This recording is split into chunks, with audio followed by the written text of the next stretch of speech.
Yo, what's going on, everybody? Welcome to the Monday DragonBlogger Tech and Entertainment stream. Hope everyone's having a fantastic day. Hope all of you are having a fantastic day. How was everybody's weekend? If you're here, what's up, Blake? If you're here, say hello. If you're not here, show up and say hello. We're going to be unboxing some stuff and setting some stuff up in today's stream. It's going to be a short stream today. Well, I really don't know. Supposed to have a internet technician show up today around 2:30, so 2 hours from now, my time. So whenever he shows up and I hear the doorbell ring, I'm going to be like, hey, guys, I got to go. Bye, I love you. Yeah, Sean, so whenever you do get modded, it's like for that stream only. I don't think they permanently ban anybody. At least I haven't seen any proof that they permanently ban people. So, got a little bit of a congestion. It's good stuff. Okay, so we're going to be taking a look at some on-hand products today. So as you guys know, we have this camera over here. But if I move the camera, this camera right here normally starts to, it'll like cut out. First of all, it's because the type of arm that it's on, like the way that this is attached to the desk, is through a standard boom arm, which is really cheaply made, and also the cable's going bad. So as you guys can see right here, I ordered quite a few things, all from Elgato, which if you guys don't know who Elgato is, they make the Stream Deck. They make the Stream Deck, and yeah, that's the first time I've ever had that happen. Yeah, it happens pretty often, actually. Let's go ahead and just jump into the stream and start unboxing some of this stuff and seeing... Whoa, what was that? And I'll show you guys some of the stuff that I got. We're going to like upgrade the stream right now, basically. You guys can see I don't have the desk here anymore. It's over there. It's not going to be over there much longer. That's going to be going away. Yo, what's up, Dart? Welcome to the stream. Elgato sounds like... It does, doesn't it? Yeah. It does. Elgato. Oh, actually, I was wondering what this box was, and it says it right there. So I ordered this. I got the Master Mount L. What's to the right where the desk used to be? That is a collapsible green screen.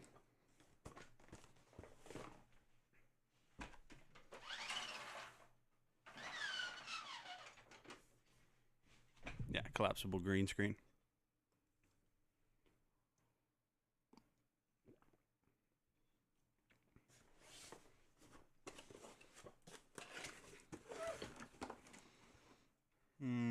Let's see. Okay. So we got the Master Mount L from Elgato right here. Let me put that in the carousel real quick.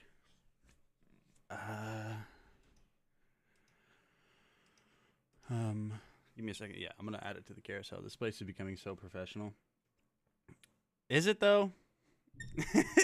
Is it though? Hey, Jennifer, welcome to the stream, my friend. How are you? Like, okay, it might the setup might be professional, but if we're being honest here, the host, yeah, we can have another conversation about that. Okay. All right, edit. We're gonna remove the 3D printer, just because I know that's not sponsored, and we'll even remove the AirPod Pro 2. That's not sponsored. Let me see if there's anything else that is not sponsored in today's stream.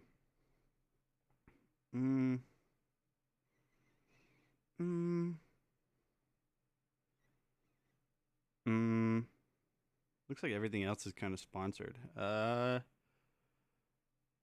don't think the B link. Okay, that's not sponsored. Okay, so let's add the Elgato Master Mount L, and I'll show you guys that real quick. Elgato Master Mount L. Okay, you got me. I was just trying to make you feel good for a Monday. Well, now you've, I did take it with that compliment with a grain of salt because it came from you, but now you've made me feel bad. So whatever you were trying to do, did the opposite.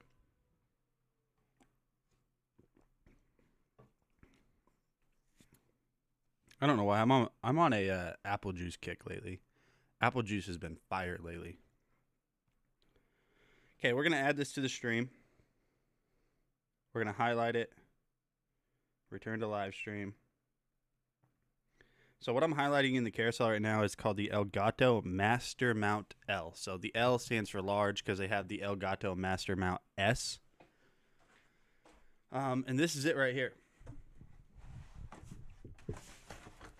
It's like this is it right here. So what this is it's basically a mount for your desk, for your camera, for your lights. I'll set that to the side for a second. I don't know why I have this computer running. I have a little tiny computer running. Looks like you're going to get an instruction manual. We won't really need that. It looks like it's straightforward. And then it says, keep it tidy. And they've even got some, like, these are plastic cable clamps, actually. Completely plastic cable clamps. That's interesting. I've never seen something like that before. Looks like that's it for the box. We'll take the instructions out in case for some reason I need them. Vacuum seal it. Dude, I actually ordered some more. And apparently vacuum sealing bags are pretty universal. Like I had trouble finding vacuum sealed bags while using the search and searching the name of the brand of that vacuum sealer. Apparently vacuum seal bags are just pretty universal. All right, so initial impressions on this. It's made by Elgato, so everything is like heavy metal. I shouldn't ever do that again. This is different than what I'm used to. So like the clamp part that goes onto your desk, it's a lot wider than I'm used to with, stuff like this. So this already feels way more high quality than anything else. So basically, up here at the top, you have a quarter-inch thread to put cameras on. You can see that it's adjustable because it's got a ball head attachment on it. And these should also be adjustable too. Yep. That's what I figured, is that these were adjustable too. Okay, so if I gotta figure out how to tighten it down though. Okay, so that's tight, and then we loosen this one up, and now, yeah. So if you need a camera mounted up like super tall, you can do it. I don't think I need one that tall. Tighten that back down. Loosen this one up. I don't need that one. Okay, this is actually kind of confusing. There we go. So about right there is where I'm going to want it. And then you can just set it over your desk. Yeah, you can just set it up over your desk just like this.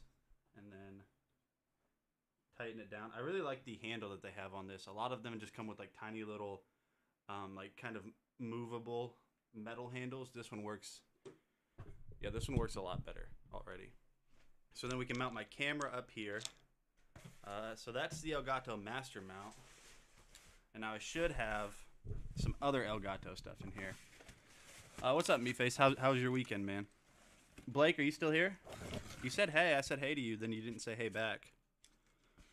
Oh, these are bedsure pillows. Never mind. Well, that's bedsure something. I don't know what.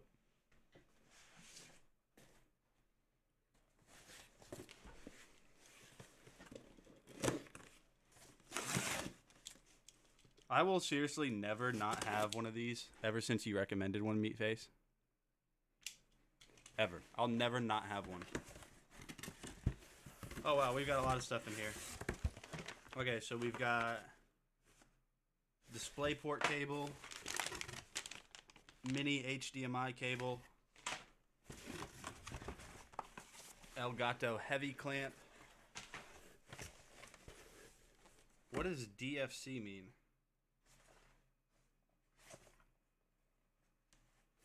I hope this doesn't mean it's like used or something.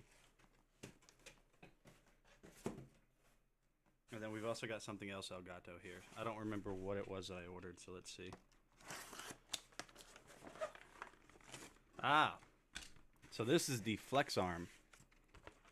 Scalpels? So this is the flex arm right here.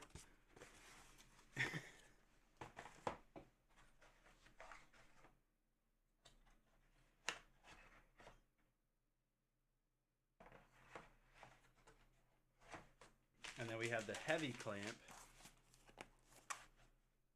So give me a second.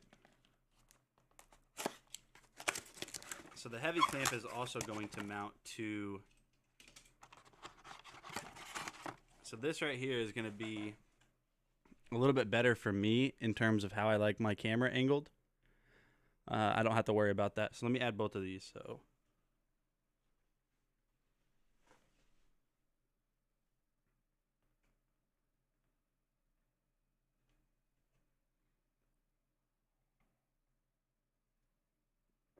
okay.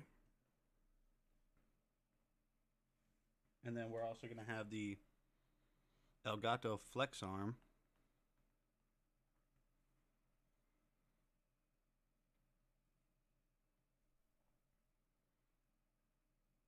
All right. We got all of the Elgato stuff in the carousel today. Yo, what's up, Ray Ray? Welcome to the stream. How are you doing? How's it going? All right, so the next product that we're going to talk about, the cool thing about Elgato is, like, if you get something like this, if you get something like their flex arm or their master mount, basically everything is compatible with it. So this heavy clamp is going to be used so I can mount my camera, but mount it in a position that I normally use my camera in. So you can see that it's fully adjustable. So now what we can do is we can move all of this stuff out of the way. Tilt my camera up real quick. Okay, so... Oh, I'm in the way.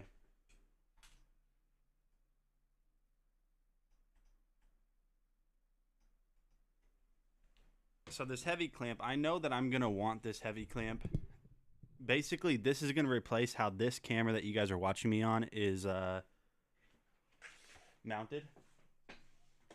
So give me a second. I'm going to pull up my chat on this little computer over here real quick. Amazon.com Amazon.com/live/DragonBlogger. Okay, I got you guys' chat over here now. So I know that this is going to be mounted, this camera is going to be mounted facing the way it is facing now, which is opposite of the way that this is mounted to the desk. So in order to get this mounted, it looks like all I'm going to need to do is just loosen this up. So I'm just going to loosen this real quick.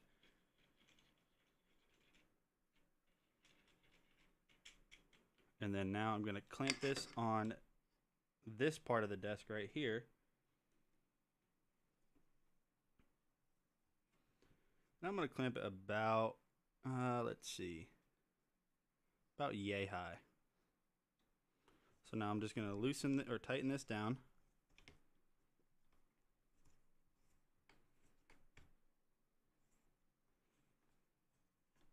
There we go.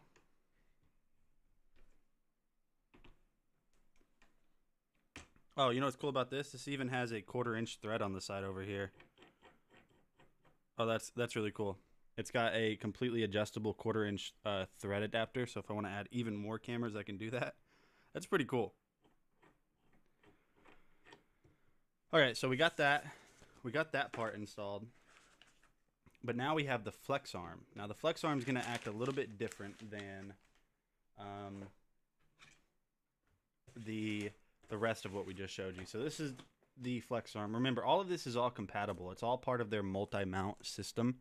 So if you guys have a very specific way to mount stuff, you can do so with that. Let me tilt this camera down. Might lose you guys. All right.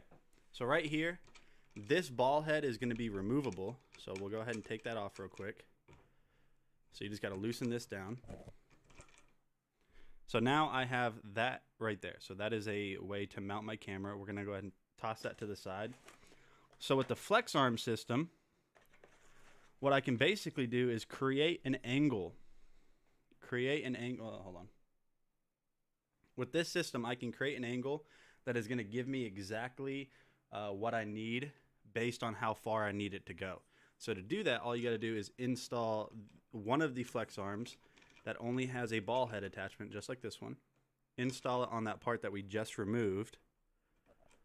So we'll go ahead and tighten this back down.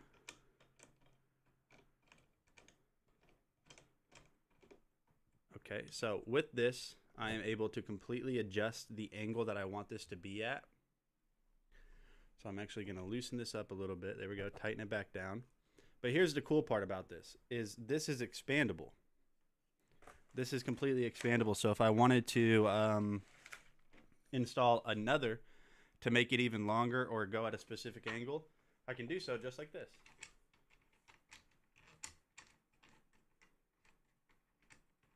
All right, so we loosen that up. Keep loose. Oh. Whoa. Oh. Okay. Well, I guess we loosened it too much. Oh, you guys can't really see what's going on. I think it's because of these back here.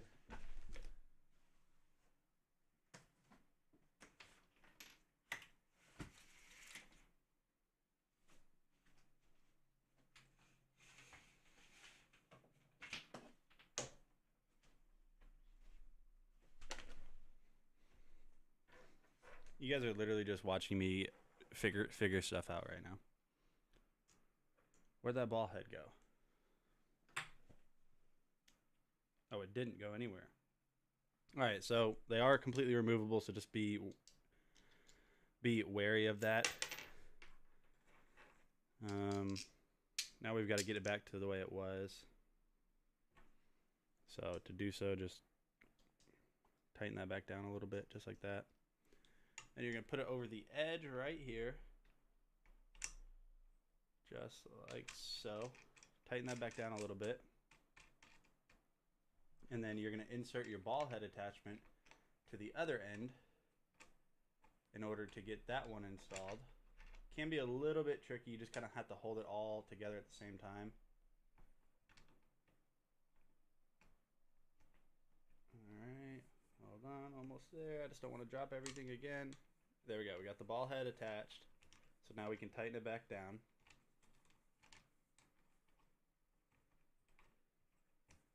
And then just like so, we have a really weird attachment that is adjustable. So now what I can do is I can take the end.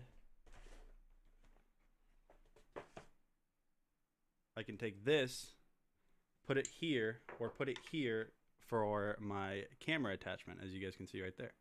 It's that simple. Now, I don't think I'm going to want it this far out. Or actually, you know what? I might want it this far out, but let's get it pretty level. We'll tighten everything down, make it nice and snug. Tighten it down over here.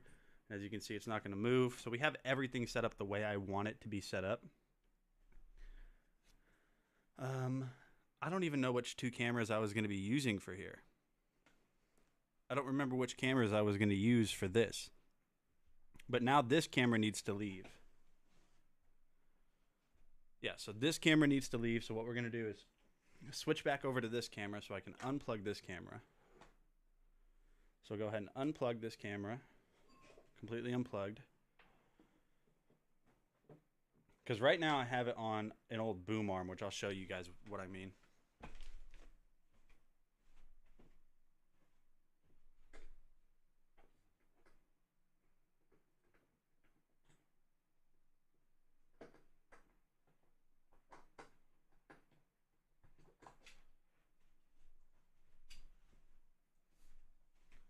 So I think you guys can, if you guys are still here and anyone's even paying attention, I think you guys can see the complete difference between this with springs and the clamp compared to this, which is solid, completely solid, and a lot more sturdy than what, you know, this little flimsy thing is. So we just need to close this.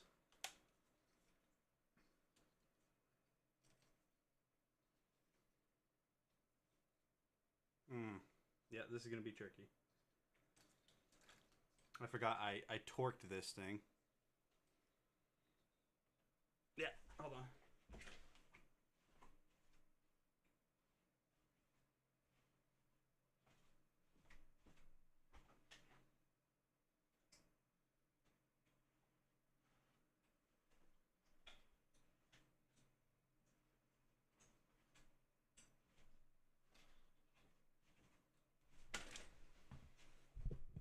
completely torqued it.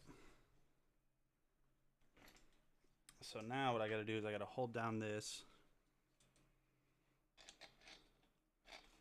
And then, there we go. Broke it loose.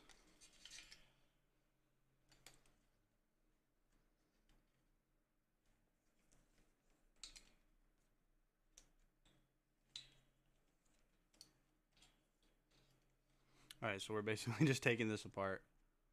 Then we're going to take a look at some on-hand products.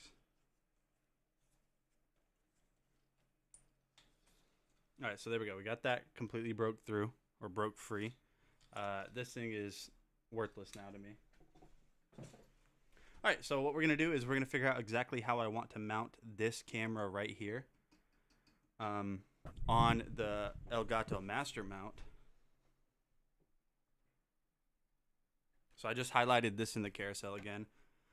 So I think I'm going to want this camera mounted on this part right here. So to do so, the easiest way is to take off the little ball head attachment here. You know what? As a matter of fact, hold on. This is probably going to be the best way to do this. There we go.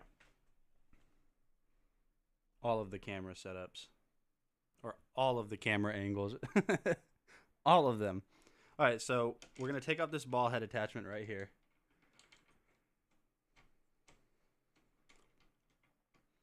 And basically we're going to let that hang out for a second, and we're going to install this ball head on the bottom of this camera. So obviously doing so, just tighten it down on your 1/4 inch thread on your camera. And then we just install it back in here. And that's it. And it is just that simple. Well, I need to make sure the screen's out first. Geez, that took forever. Sent a picture of my bulk scalpel.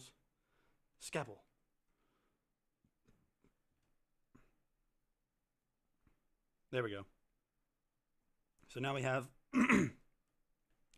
an adjustable camera that if I need to adjust the height on the camera or the angle of the camera, I can do so by messing with this one here. But if I want to adjust like how high or how low this camera is, I go back to the heavy clamp, loosen that down, and now I can basically just slide the heavy clamp up and down just like so. Loosen it up a little bit more, adjust the angle just like this, and then tighten it back down. It looks like the camera is not level. It's probably not, but I can fix that pretty easily. And so now, as you guys can see right there, I have my camera angle. We're also going to be using a new one of these guys, a new HDMI or mini HDMI cable, because I'm pretty sure the one I've been using has a short in it. It feels like it has a short in it, and I'm pretty sure it does. So we're not going to use that one anymore. So here's the HDMI cable itself, or mini HDMI to HDMI converter. So what we need to do is plug this into the end over here, to the output port, and then this end is going to go into my cam link, which is how it interfaces with my computer. So to do so, first of all, I think we need to do a few things. We need to first of all take this apart. We'll take off the HDMI cable for now because we don't need that. So we're going to loosen this up.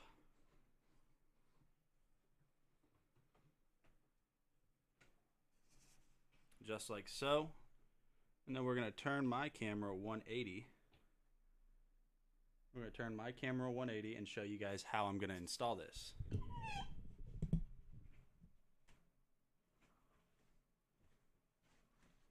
Okay. So now that we've got, oh, hold on.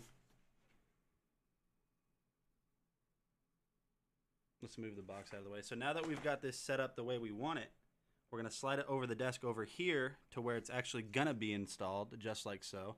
Let me tilt the camera down. So we slid it over the desk where we're going to actually want it, and then we're just going to tighten it back down.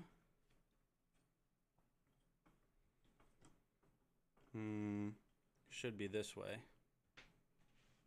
Okay.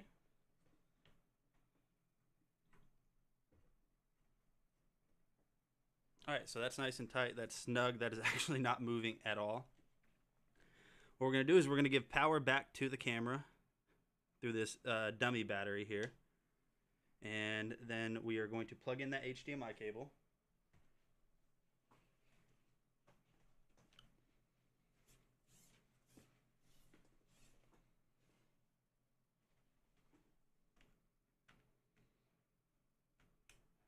Just like that. HDMI cable is plugged in. And then like I was saying before, I mean, I'll do some cable management later.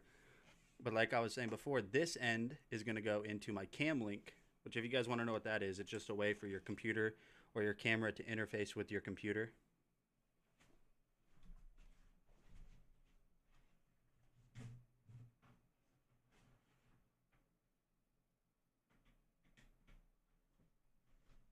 And then now we give power back to the camera. We've got we've got power back to this camera here. And now I'll turn around.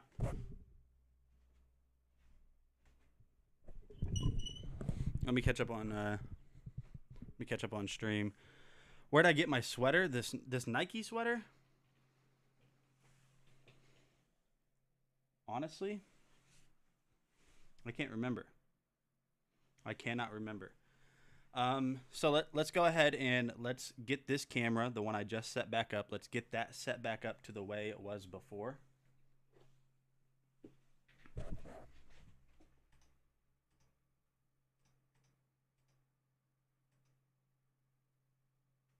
There we go. So as you guys can see now, we've got this camera set back up. So with this whole entire ensemble, completely adjustable. So if I wanted to angle it down, I could just angle it like that. And so now we have this angle. If I wanted to raise it up, let me highlight this in the carousel. Delbert, I appreciate that though. Thank you. I believe I believe this was directly from a Nike outlet. Right? Yeah, I believe this hoodie was directly from a Nike outlet store. So if I want to adjust this camera and just send it up, the product that's highlighted in the carousel is mounted to the other product in the carousel. So let's do this. So it looks like all I have to do is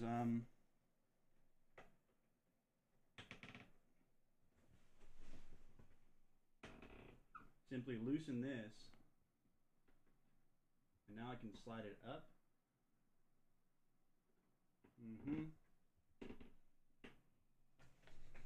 And there we go. Now we've got to adjust it up. If I wanted to adjust the angle again, just adjust the angle just like that. And so as you guys can see, let me make sure it's level. This camera has an auto level in it. There we go. Boom. I think it's pretty straightforward and pretty simple. I mean, you guys saw, what did that take? 30 minutes maybe?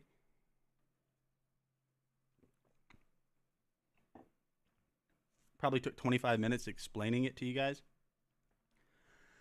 But that's not where this ends, obviously.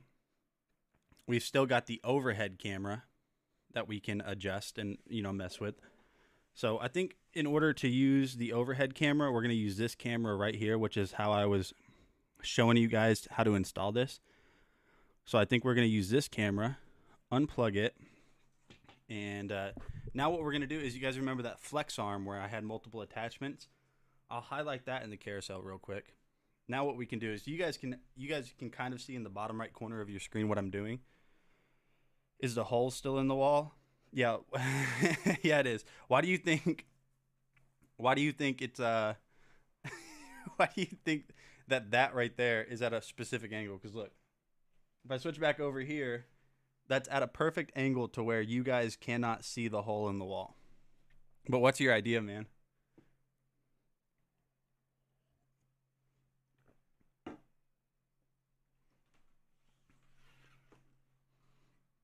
Okay, so this USB-C cable was for this. What I'm going to do is I'm going to turn this around. Spy cam hidden in the wall. So I'm going to turn this one around right here. I'm going to make this level, or eye level. And so now we need another one of those ball attachments. Don't I have an extra one, because didn't I take one away?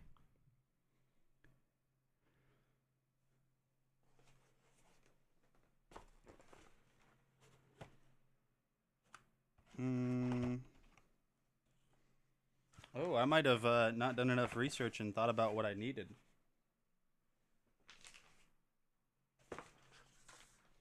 Okay, so let's see. This camera right here was mounted to use your 3D printed Gorgonzola Venom mashup and make it look like it's bursting out of the wall through the hole. I threw that away. I know. I'm gonna get attacked.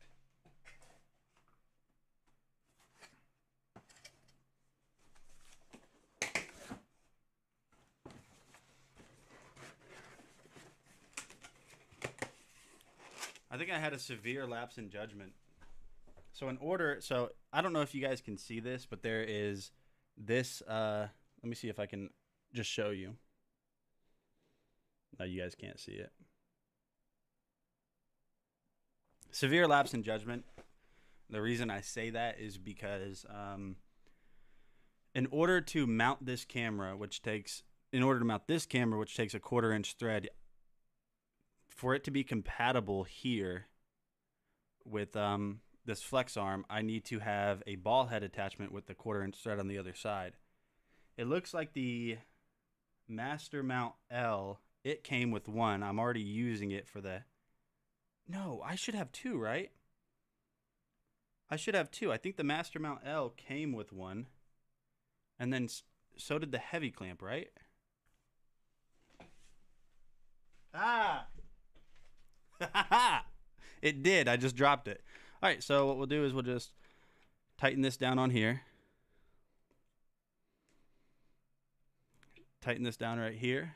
And now we're going to mount this camera right up over here. But you guys can't see what I'm doing, really. Well, maybe if I switch over. Can you guys see this? No, you can't. You can't see it.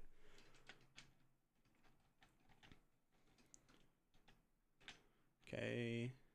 Give me a second. I'm just trying to get this one installed without making it fall. Come on. We're right there. Come on, don't do it. Don't do it. Don't break apart. Okay, there we go.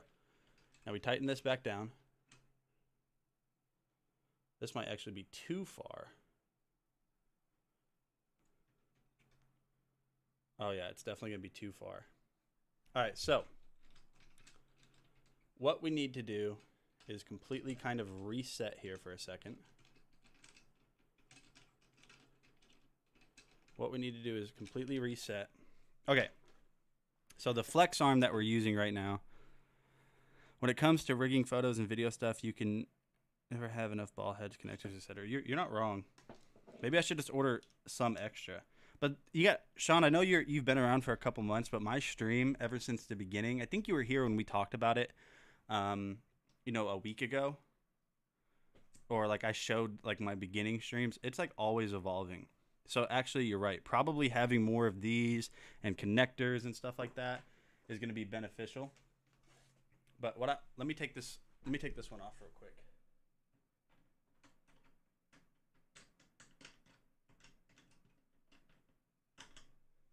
All right, so what we're talking about and what's highlighted in the carousel is this system right here. Let me make sure there's nothing in there. We're talking about this system from Elgato, which is the flex arm system. So they all just kind of like daisy chain on top of each other in order to get your camera or your light or whatever it is to the exact spot that you want it to be.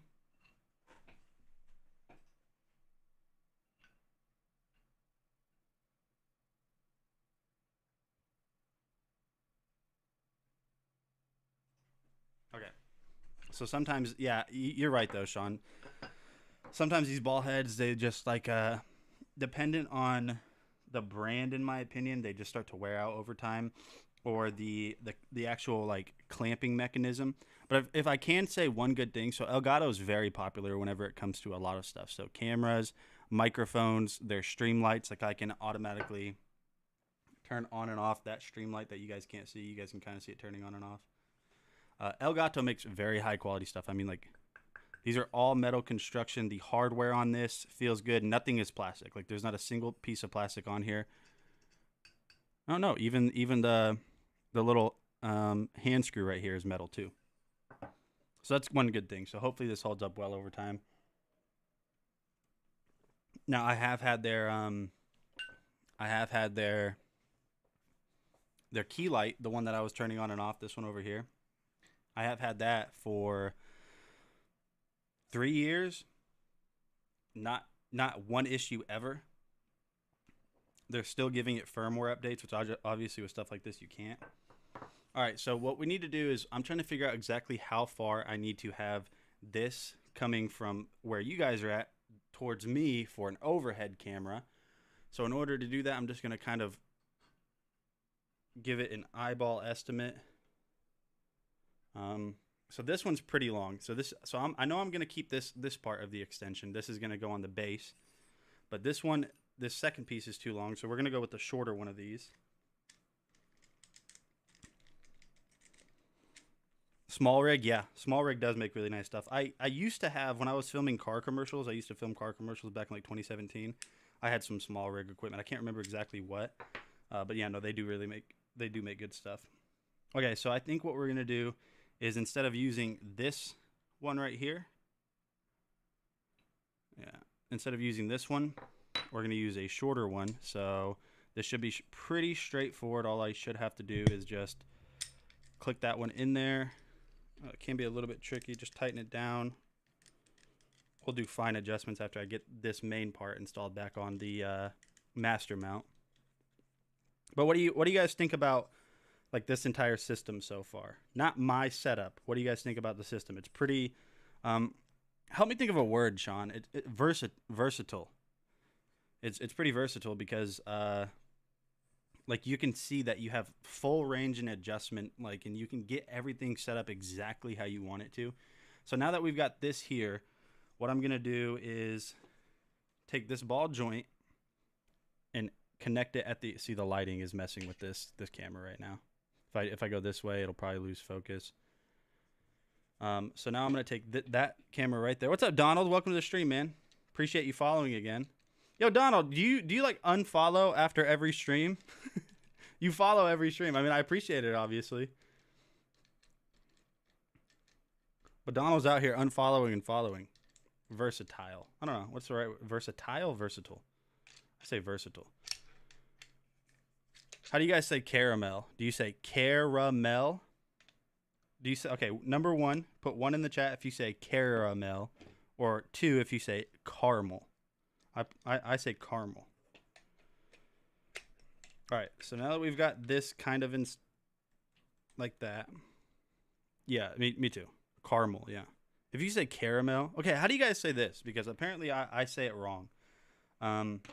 Which, by the way, if you guys ever want to know, if you guys ever want to find out that you're doing something wrong that you didn't know you could do wrong, get married. I found out that I don't fold towels the right way. But apparently I say aunt weird. Aunt, like A-U-N-T, like, you know, my aunt, you know, like my aunt's coming over for dinner, or like I don't say aunt, I say aunt, A-U-N-T. That's how it's spelled out. Nobody says August. A-U creates awe. Oh, there's a secret way to fold towels. They teach you in home economics. Yeah, apparently I fold towels wrong. Okay, so we're going to install this on the master mount, or back on the master mount.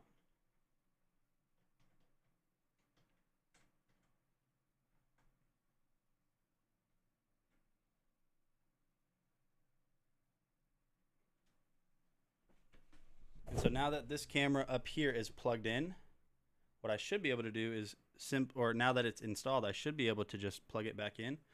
Let me do this. I'll use, didn't they send really nice cable clamps? They did. I guess I'll use this to try to figure out how I can, you say it like ant. I don't know how this works though. I guess it's not gonna like actually tighten it down against the pole, but it does come with these. And so I guess this is just gonna clamp over it. I'm assuming that's what's gonna happen. Oh man, hold on. Let's just get it plugged in first. We gotta test out the angle first and foremost.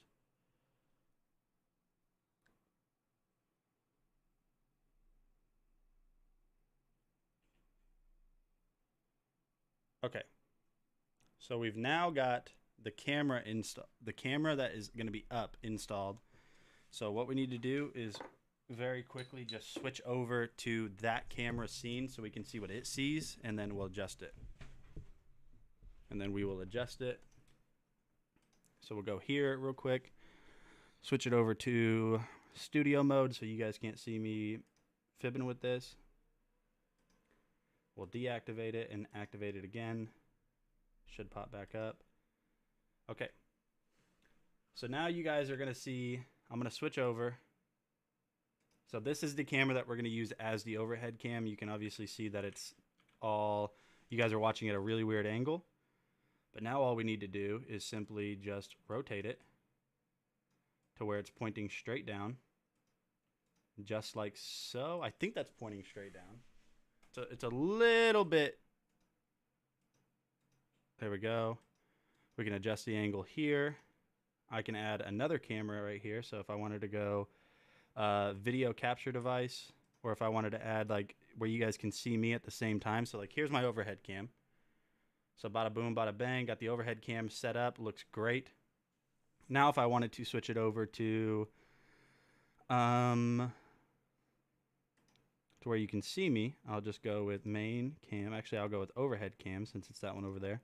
Boom. We'll shrink this one down to where you guys are still seeing me, just like so. But now, voila, we've got everything set up the exact way we want it to be, just like so. Hey, Wiley, what's up, man? We're just messing with cameras and stuff today. So now if I wanted to show you guys stuff on hand, all I have to do is I could either go, you know, here. I could do it right here and just show it to you guys like this. But let's say it's something that you guys want to like see being operated. I can just switch over to this scene, and now you guys are seeing like an overhead scene right here. But for me, is everything backwards? Or for you guys, is everything backwards? I can't tell.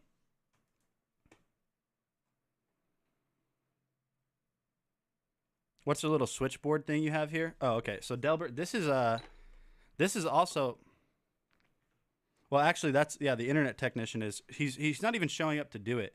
He's showing up to do a site survey is what he's doing. So this is actually made by Elgato too. This is the Stream Deck. So that's how I switch cameras and everything. And I can also turn on and off lights. You can see that it probably got a little bit darker. Yeah. So that's how I do that. But I think, well, I'm thinking of like Pokemon cards. Let me just grab Pokemon cards real quick.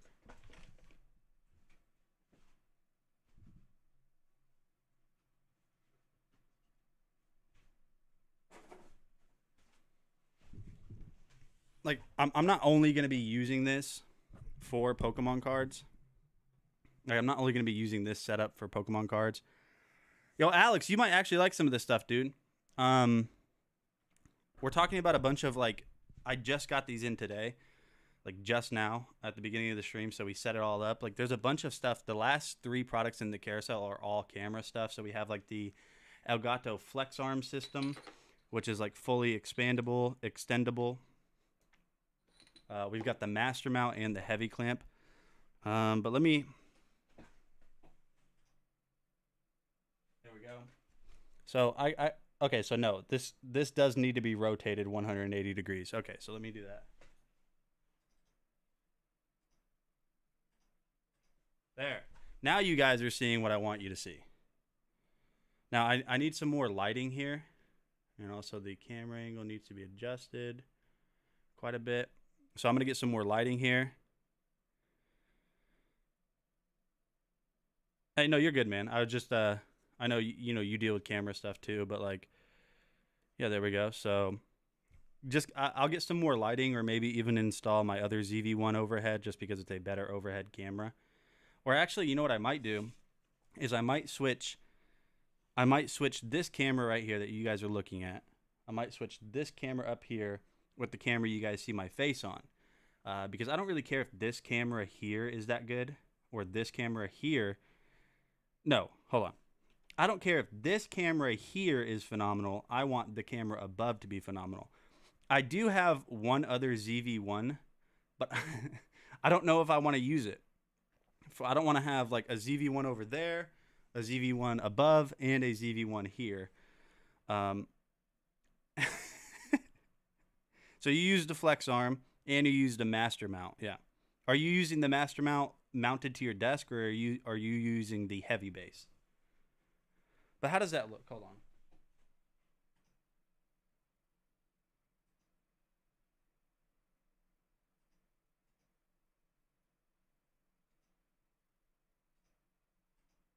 Scene. We'll go with camera. Okay, so now I should be able to just switch. Okay, there we go. We got it.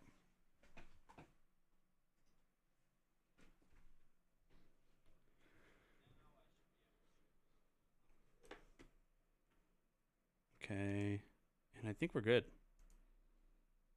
Yeah, I think we're good. I had a buddy get a. Okay, let me see. Actually, if you guys were opening Pokemon cards, is the lighting good enough right now? Just be honest. Is the lighting good enough? The focus isn't good enough. I guess I can manual focus it. Yeah, the focus is going in and out. Looks a bit dark to you. Okay.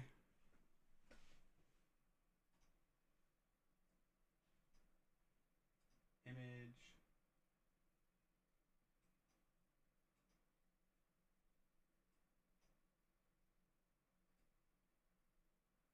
First of all, let me get it set up to where it's in focus. I'm going to set up manual focus. Okay, so is that focused?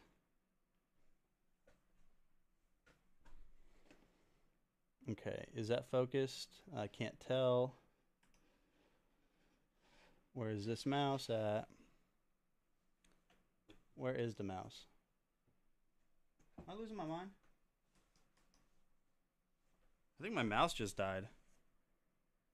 Oh, it definitely did. It is dying. It's because I use these.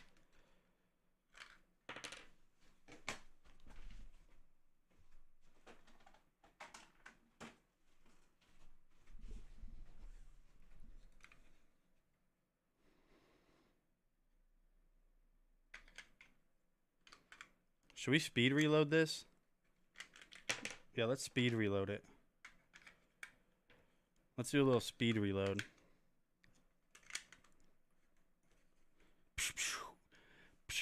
Oh, empty.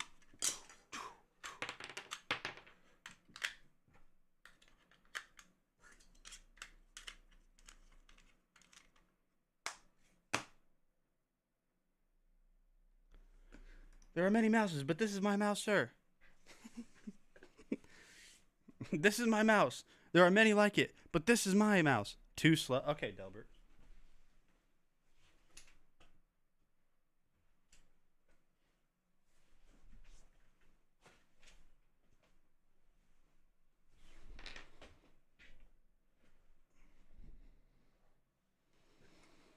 All right, so too slow, huh?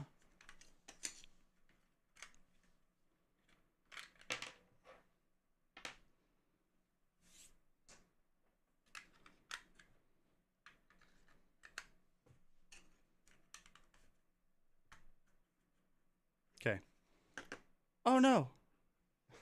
Oh no, I'm out. Boom. Boom.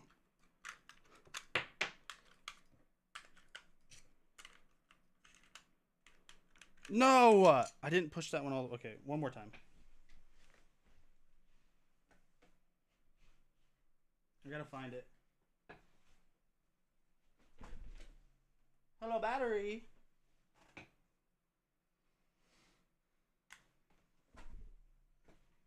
Dude, how is this battery just gone?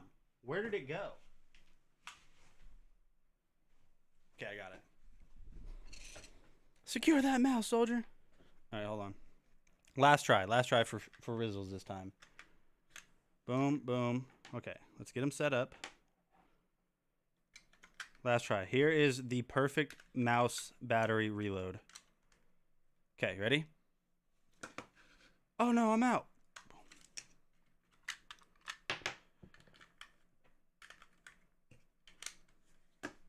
Dude, that was fast. Sign me up for Guinness or something.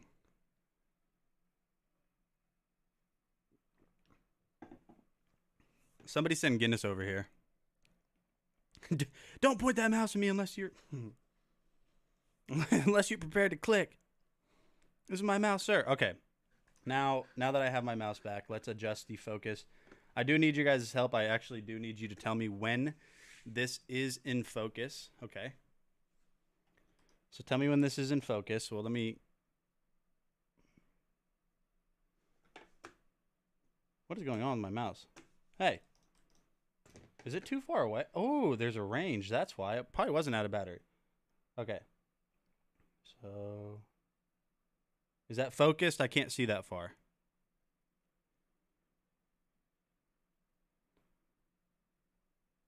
Not there. Okay. So go back. Okay, I'll wait for you guys to tell me. I went back in focus. So we're going to keep it at manual focus. There? Is it focused? Okay, so now lighting. You guys said it was a little bit dark, especially if I do like this. So now lighting. Exposure. Maybe if I just increase... I don't know. Let's do this. Yeah, let's increase the exposure 1. How does that look? How does that look for brightness settings? Let me just go through these, act like we're... Because it's color correction might mess with it a little bit. I can't see through tears.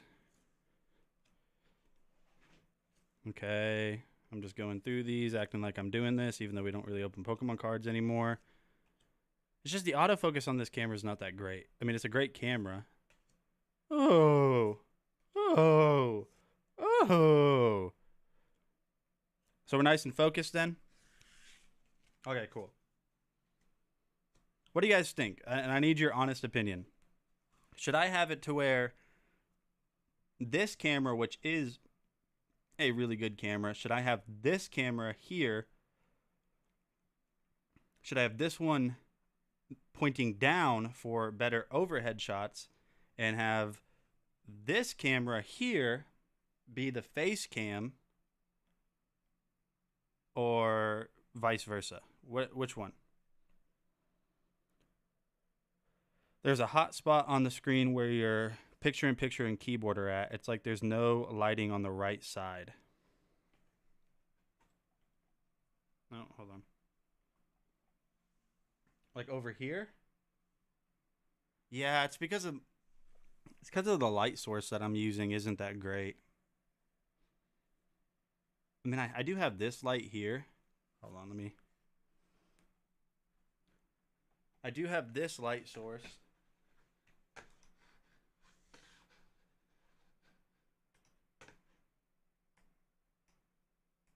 Hold on. Oh, that's not going to work.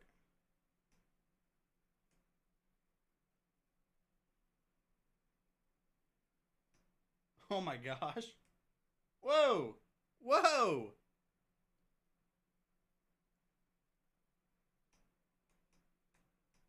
So I got that light source right there. I have that I could use because I never use that. Just to give it more lighting. All right, let's... You guys, close your eyes. Don't look at this. It's going to make you dizzy.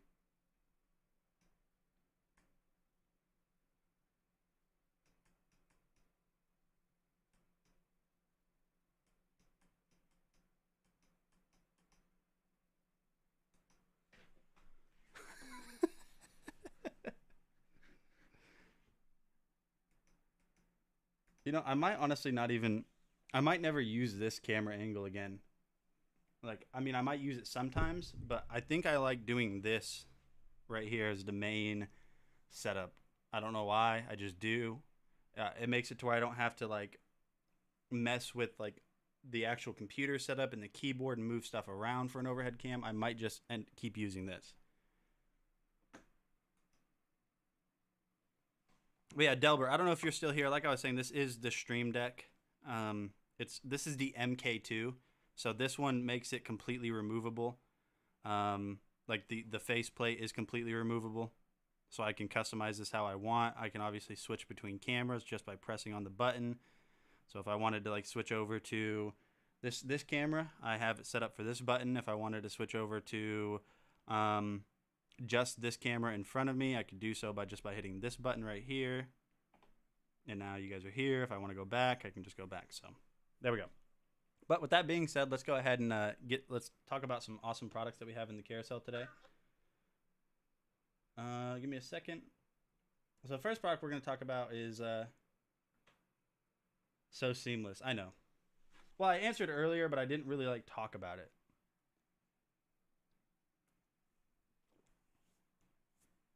Oh yeah, I was wondering where this came from. I forgot that a long time ago, 4 years ago, I bought a car from Carvana. You know, like the car vending machine. I actually straight up did. All right. So let's go ahead and switch over. Now that we've got this set up, you guys could see, I mean, yes, I was playing around with it, playing around with like this setup, but you guys could see like all of these Elgato systems, how easy they are. And some juicy juice. It's Mott's, thank you. So I'm an adult. All right, we're going to talk about the Anker Nebula Capsule 3 laser projector, which is this guy right here. So this is a full 1080p, completely portable laser projector, which I think is really nice. Of course, it's going to be out of focus because I set this camera to be in focus for Pokemon cards. So let's not do that. Let's fix that. If I can find my mouse, image, focus, autofocus. There we go. So now it should focus.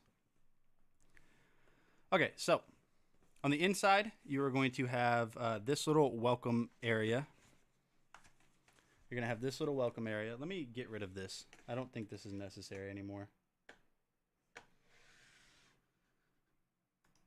There we go. Yeah, it's not necessary. So on the inside, like I said, you're going to have this little welcome thing. And so inside of here, you're going to get your instruction manual, which you don't really need it just because this is very straightforward. It's like setting up a new phone, basically. You are also going to get this guy right here. So this remote has a ton of features on it. So the remote is going to have Google Assistant. So if you press this button down or hold that button down once you get this set up, you can, you know, tell it to open a certain app, ask the weather. So imagine Siri or Alexa, but just built into the remote. Power button. If it seems like it's out of focus, that little button right there at the top, if you press that, it'll refocus it so you actually get it focused. You have your selector wheels. You have settings, volume up and down. You also are going to have your home button and then your back button right there. It does come with batteries, which is really nice. I've never, if I'm being honest, I've never heard of Daily Max. So, I mean, remote batteries typically last a while, but maybe you want to use some like different batteries or something. So that's everything you get in this little welcome booklet kind of thing. I don't know if Meatface is still here. He has the Capsule 3 laser. Meatface, to what extent have you used this projector? Because if I'm being honest with you guys, I have not. I mean, I really have not used this projector almost at all. So to what extent have you used it? Now, you're going to have the projector itself, which we'll come back to that here in a second. And then you are also going to have this little box on the inside, which is going to have your USB-C to USB-C charging cable right there.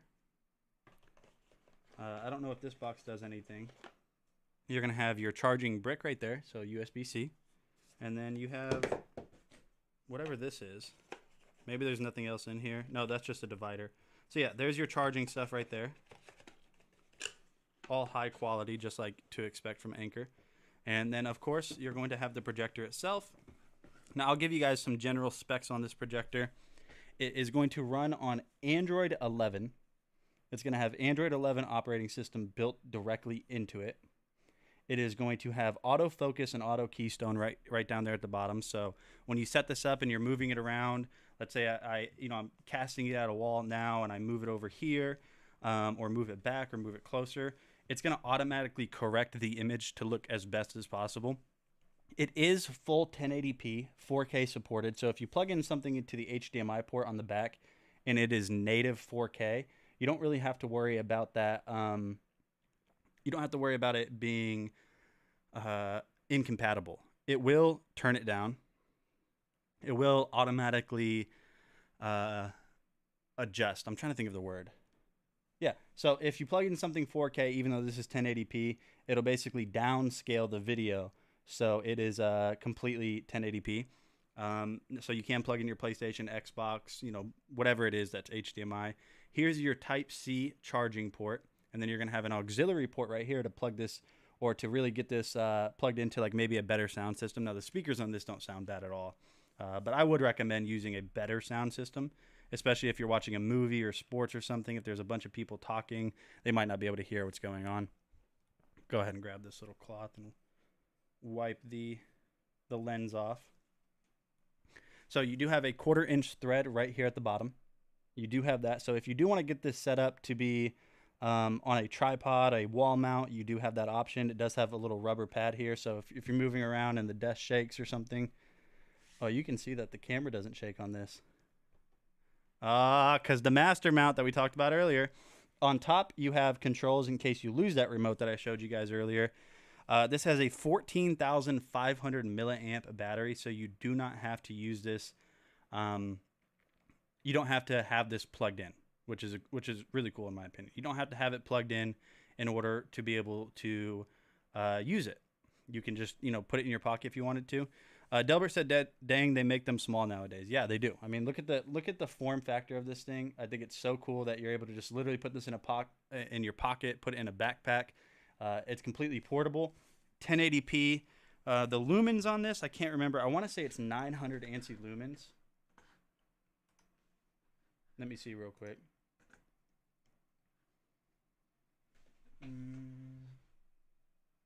No, sorry, I'm way off. It's 300 ANSI lumens, which isn't bad. Now, there is one other button I didn't talk about, which is that guy right there. So what that little guy does, there's your power button. If you want to use this as a Bluetooth speaker, you can do so. So when you're using this, if you press that button, you might have to hold it down. I don't remember. It'll turn off the lens.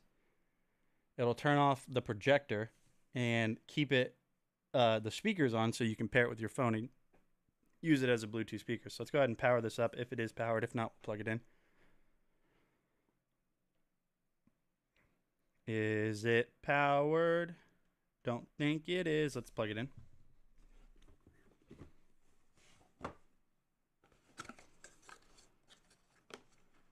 Even the HDMI cable just feels very high quality.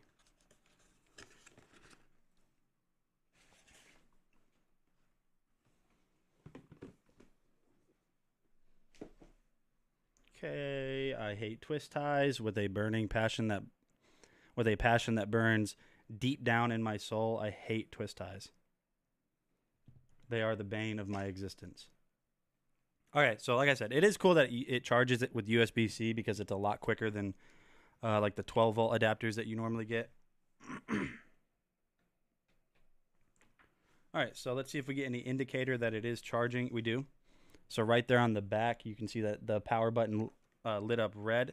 Now you can obviously keep this powered or power it just by simply having it plugged in. And as you guys can see right there, we now have the projector turning on. So if we turn this off, turn this light source off real quick, turn this light source off. Now it's going to look weird here because it is on like a shiny desk. It is on a completely shiny desk, so it's going to make it look weird. But we have to go through the setup process and everything. Yeah, you see it's trying to focus. But I'm moving it, so it's not focusing. It's asking us to pair the remote now. So there it goes focusing right there, autofocus. I'm moving it too much, so it can't autofocus. It's like, hey, will you chill out? So let's go ahead and hold down this button real quick. Let's go ahead and hold down the Bluetooth function button. And I think that should switch it over to Bluetooth mode. We might have to actually have this set up. We might have to go through the initial setup for this in order to go to Bluetooth speaker function. We do. But there you guys go. That is the Anker Nebula Capsule 3 laser. Phenomenal projector. It's going to look absolutely great, I promise you. 1080p, 300 ANSI lumens, completely portable. I mean, it just doesn't really get better than this. I'm going to let this go ahead and charge. So the next product that we're going to talk about is going to be this mouse right here. This was sent to me by Red Dragon, which is very fitting. We've worked with Red Dragon for a while, and they just make really, really... Oh, hold on. I'm actually using it to control this computer, this little tiny mini computer right over here that you guys can't see. So like I was saying, we have worked with Red Dragon for quite a while, and they just make really nice stuff. Of course, my hands are greasy, and you guys are seeing that. But so here is the mouse itself. So this is a true wireless mouse. Now, to get this thing charged up or powered, it's not like the one we're using to control the stream right now, which is a SteelSeries Arctis or Rival 3 wireless. This one doesn't take batteries. So the way this is going to work is when you're done or whenever it's dying, and you'll know it is by when it flashes white or when it flashes yellow here, you'll know that it's the batteries are low. It'll go yellow, which it means like, hey, you know, you need to get this plugged in. And if it's red, it means it's about to lose power completely. So you do have a bunch of different buttons right here. You have quick DPI selector. And if you guys don't know what DPI is, it's how fast, it's basically how fast your mouse moves whenever you're moving it, like how responsive your little cursor is. So that's what that is for. What's the speed load on this bad boy? I don't know what its max DPI is. I already forgot. Let me see. Hold on. Oh, wrong mouse. So the max DPI on this mouse is going to be 8,000 DPI, which is very fast. So whenever you're using this, if you press these DPI selector buttons, yellow, so like that bright yellow right there is going to be the fastest DPI. So let me see how fast that is. Oh my gosh. Okay, so my screen, you guys can't see it, but my screen's about this wide.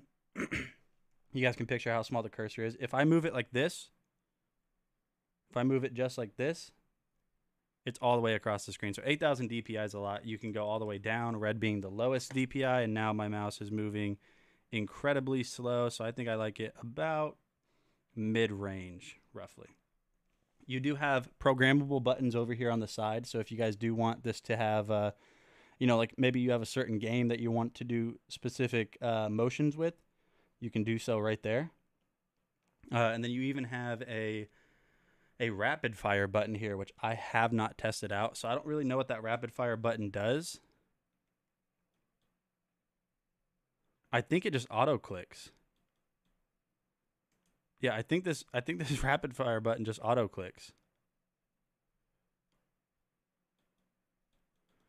Okay, so yeah. So if you hold this down, it's basically just going to simulate. If you hold this button down over here, it's going to simulate that you're clicking this normal mouse button, your left click. It's simulating that you're clicking it very, very fast by holding it down. So that's going to be good for shooting games, like with semi-auto weapons or something. Now, you do have some lighting modes that you can adjust directly through the software. So I will show you guys the software real quick.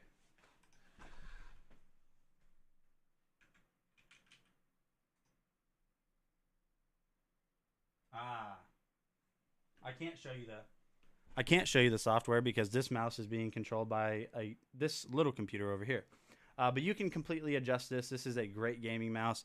It's got a bunch of motions down, or it's got a bunch of pads down here for easy glide. There's no weight adjustment, but at $25, this thing has a really, really, really long battery life that you don't really have to worry about it dying. You can just plug it in. use it as a wired mouse or a wireless mouse, and you do so through USB-C right there. Pretty nice mouse, in my opinion. Okay, so the next product we're going to talk about is going to be the Shox Open Run Pro. So go ahead and highlight that in the carousel. We'll move this out of the way, and we'll grab the Shox Open Run Pro.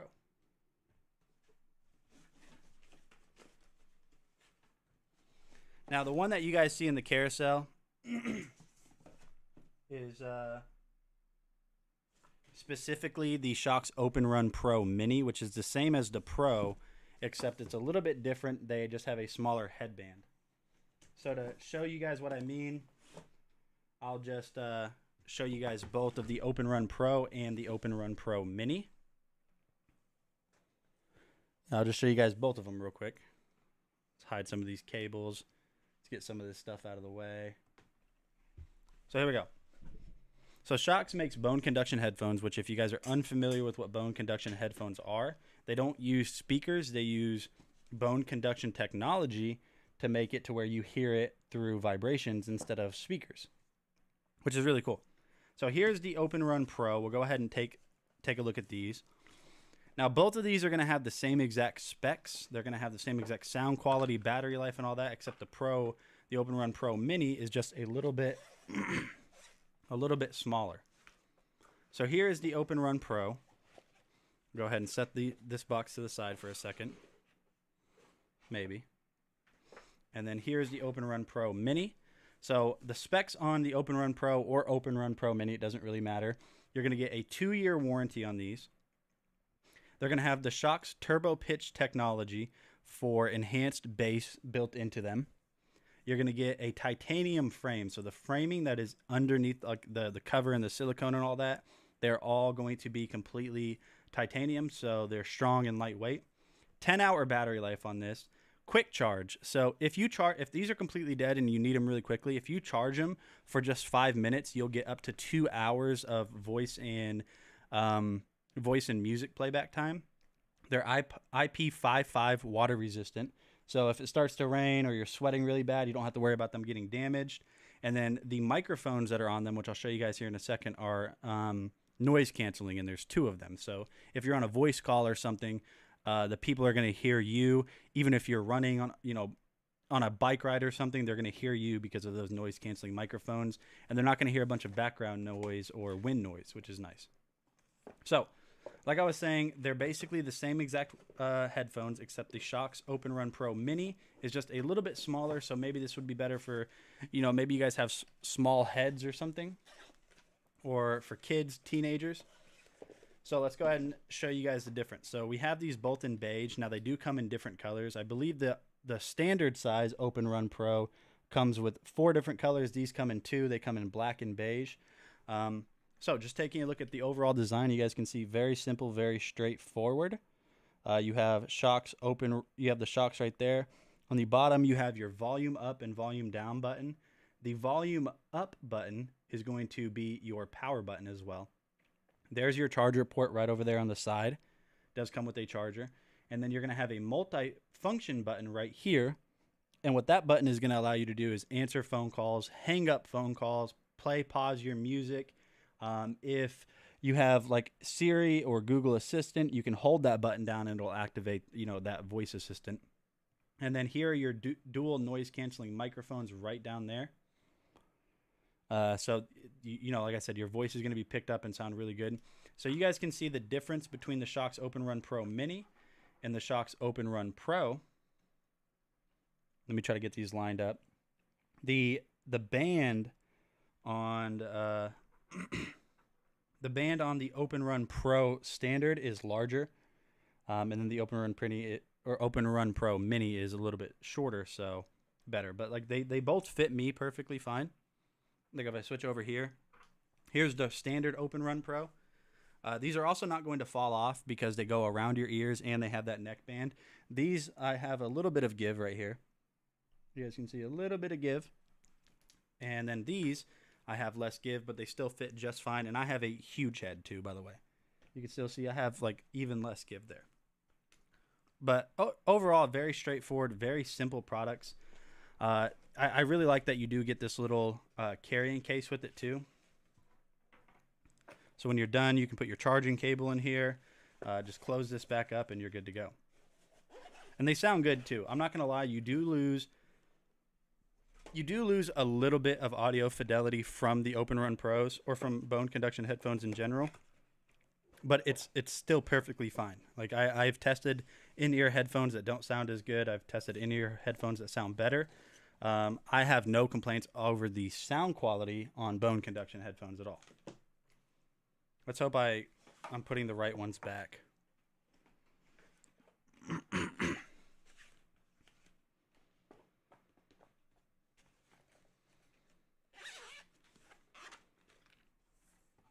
And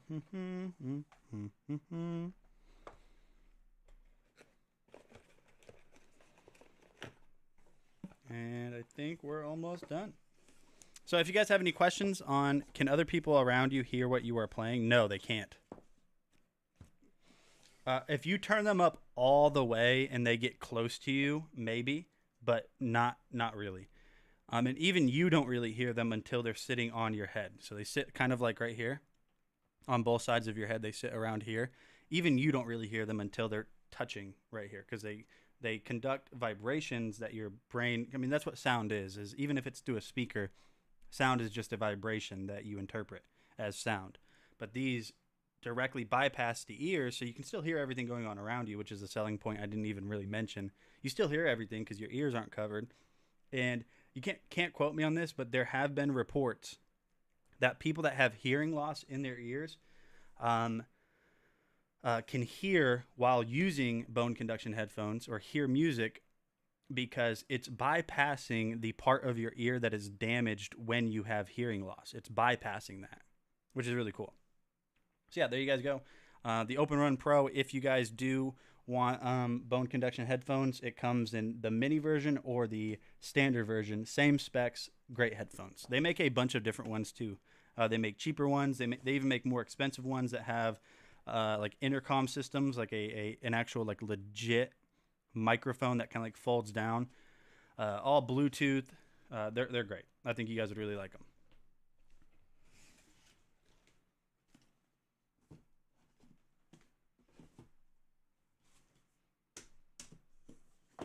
Okay, so up next in the carousel that we're going to talk about is going to be the Anchor Rave Party 2. Let me see. Yeah. So this right here, this monstrosity of a speaker is the Anchor Soundcore Rave Party 2 Bluetooth speaker. It's made by Anchor. It's made, Soundcore is Anchor. This has 120 watts of power, peak power, which is insane. 120 watts in this is insane. It's waterproof. This can literally fall in the pool. If it falls in the pool, it's not going to get damaged. Obviously, don't leave it in there forever. Completely waterproof. It has lighting effects, which we'll show you guys here shortly. You have two different ways that you can basically mount this. So if you want it to kind of sit on this end, you have rubber pads right down here at the bottom. So you can kind of have it just sitting up like this. And I think for this video or for this presentation, we'll actually bring my camera down here. We'll bring it down a little bit more. And there we go. Now we're going to switch over to this camera.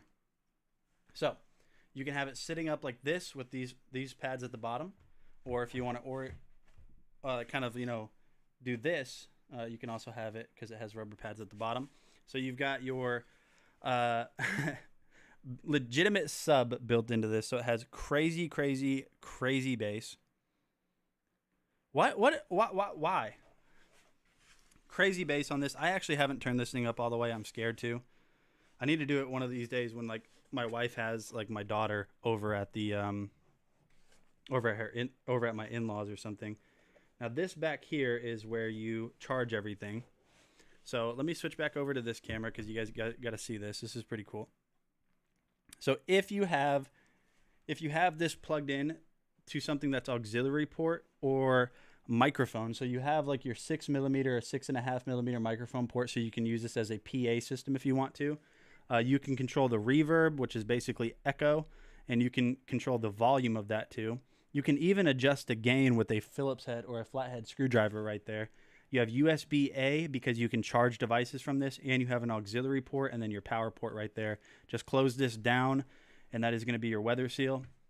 And then up on top, if we switch back over here, you're going to have all of your controls. So you have your, your settings. You're going to have, or not settings. I can't actually see what this is. Hold on. So you're going to have your bass up technology, your power, Bluetooth button, your party mode. So if you have other Soundcore speakers, that have the party cast enabled, you can actually pair this with them. So they're all playing the same amount of music, or playing the same music at the same time. So let's go ahead and power this on. Just press the power button once, and then you'll see. Dun, dun, dun, dun, dun. So now it's going to look for my phone. So that did it means that it's paired. You can mess with the lighting if you press the lighting button up on top. So let's go with, let's see. So if you download the Anchor app, I believe, the Soundcore app, I mean, we're gonna open the Soundcore app. I already have it. So inside of the Soundcore app, you can see all of your Anchor devices that you have plugged in right there, or that you have connected. We have my Rave Party 2. It'll give you firmware updates. You can choose the different lighting modes if you want to change the lighting modes. So let's go with, right now we're on Neon Light. We'll go with Euphoric Dance, whatever that means. You can see it says Euphoric Dance. So there we go. So that's Euphoric Dance. You can change the color scheme of it. We'll go with Flow. Now, I think this is going to change the way the lights look whenever you're playing music.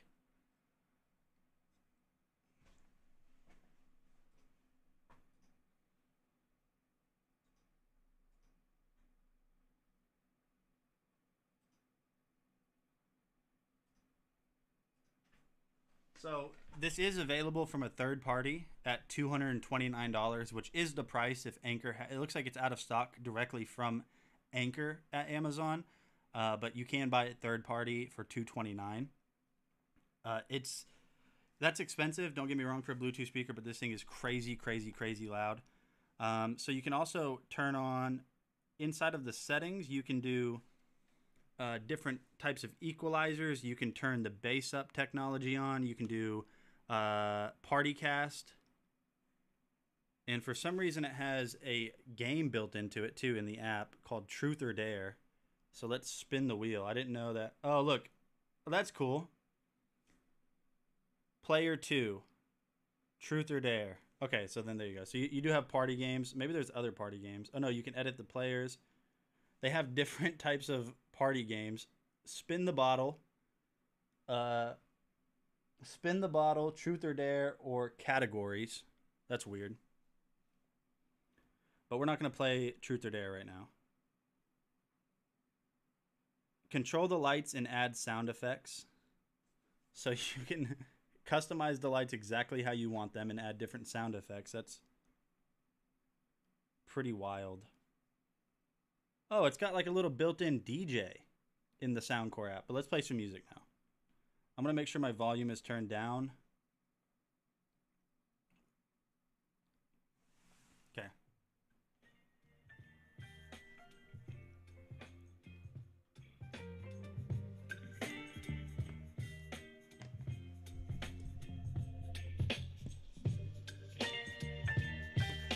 While it's playing music, we'll mess with some of the lights.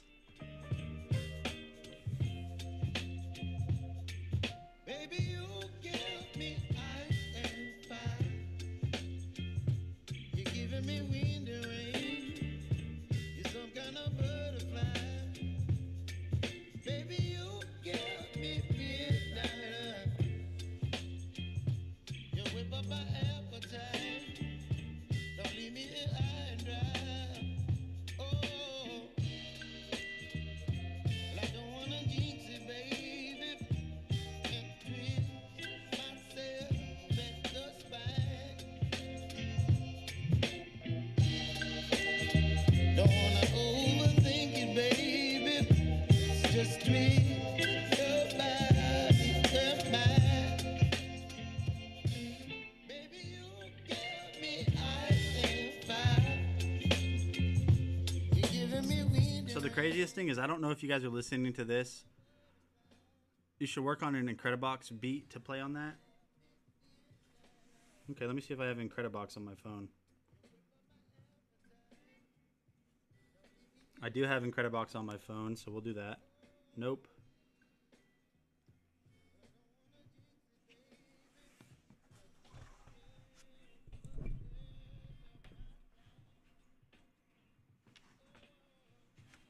All right, let's yeah, we'll do Incredibox real quick.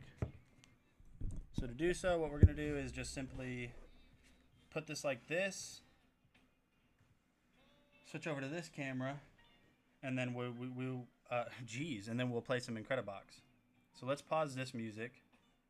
Delbert, if you've never seen Incredibox, you're gonna love this. Okay, so let's go with first of all, let's turn this up. Let's go with Dystopia. Dystopia is one of my favorite ones. Never seen it. So this is like a AI beat generator. It's weird. So whenever you start this up, your device is set to silent mode. Okay, it's not set to silent mode anymore. Basically, whenever you load it up, you're going to have these 8 guys right here, and those are basically your tracks. And then you're going to have all of these different little sound effects at the bottom. So whenever you drag and drop one of those sound effects to one of these guys, it'll create a sound. So we'll just test it out. We'll go with this one first. And so that's the sound effect we have.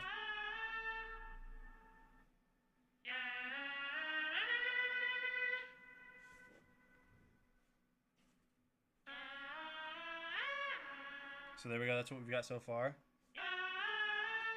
Now we'll drag this guy over here, just for example. See what sound that makes. If we don't like it, we'll get rid of it.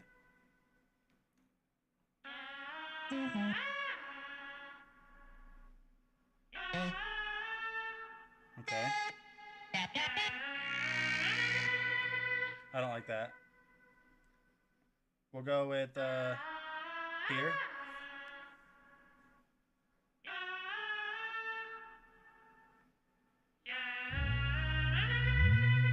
So that's giving us bass.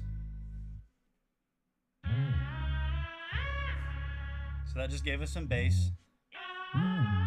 Let's go with last one in 2 position. Okay. So this is going to be vocal, I'm pretty sure.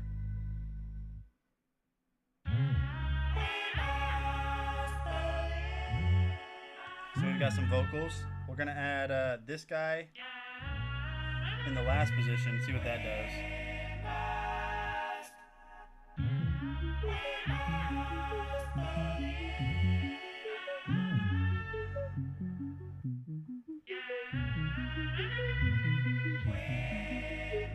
Okay, let's add this guy here.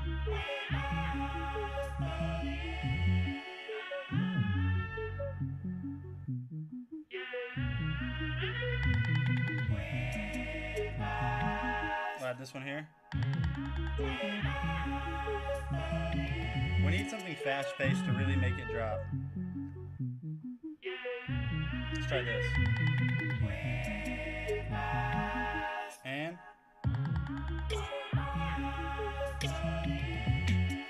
there we go.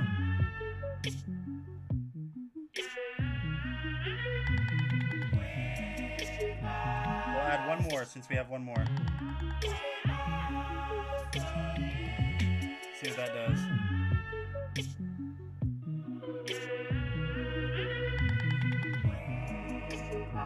So now if I wanted to bring it in, now that I have that sound created, if I wanted to bring it in gradually, I can just hold down. Okay, ready? So now we'll bring in... No, actually, you know what? We'll do this. We'll start out here. we'll bring in this guy. Then we'll bring in this guy.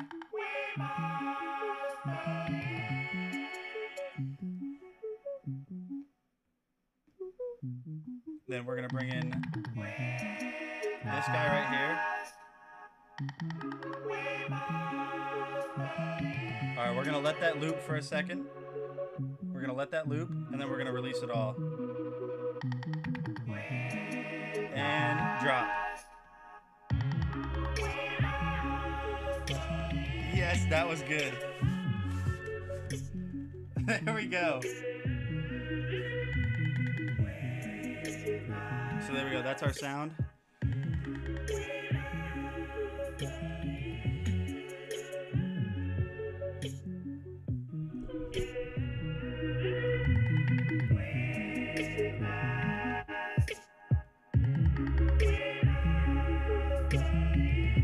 So we just turned up the bass, if you guys couldn't tell. We turned the bass mode feature on the speaker on. Okay, we're going to turn it up just for a second.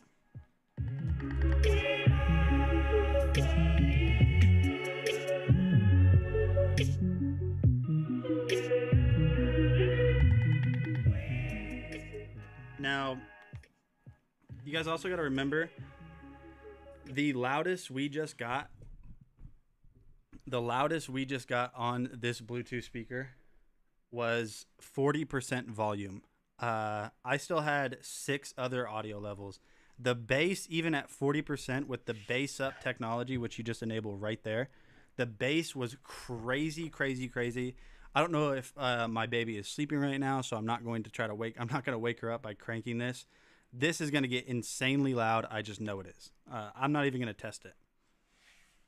This is really like the epitome of a party speaker. So if you guys need a phenomenal Bluetooth speaker, this one's $229. You're not going to go wrong with it. It's super loud, super clear. It doesn't even distort at the loudest volumes. You said this app is not compatible with your Pixel 6. Hey, you know what you should do? Go to your Pixel settings, Delbert. See if you have a software update available. Because if you have a software update available, then it'll probably work. So try that. Try that out. All right, so what we're going to do now is we're going to switch over back to this camera here. And we're going to unbox and test out a brand new product, which is going to be the Heichi U2 mini massage gun. This is a premium mini massage gun. Let's unbox it, and I'll give you guys my initial impressions on it. But to do so, let me get this camera set back up to where you guys can see me.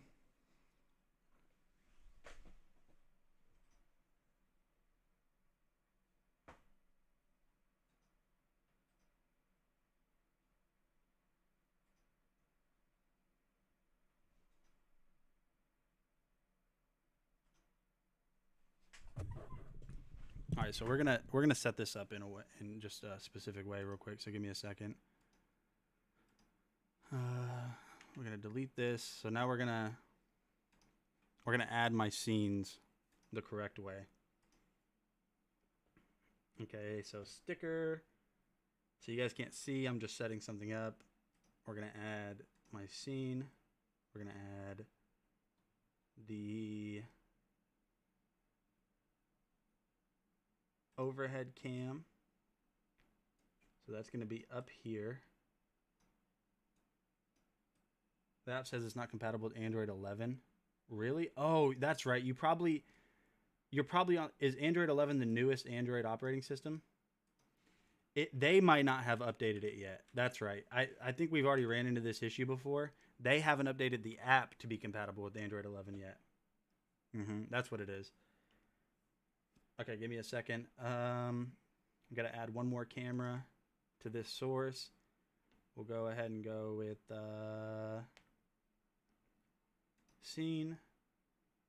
I'm gonna go with camera. And I just need to scale it correctly. Yeah, that's unfortunate.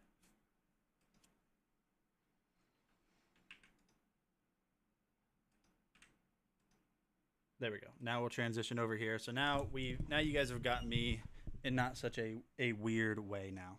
Okay. So let's grab that. Let's grab this new massager.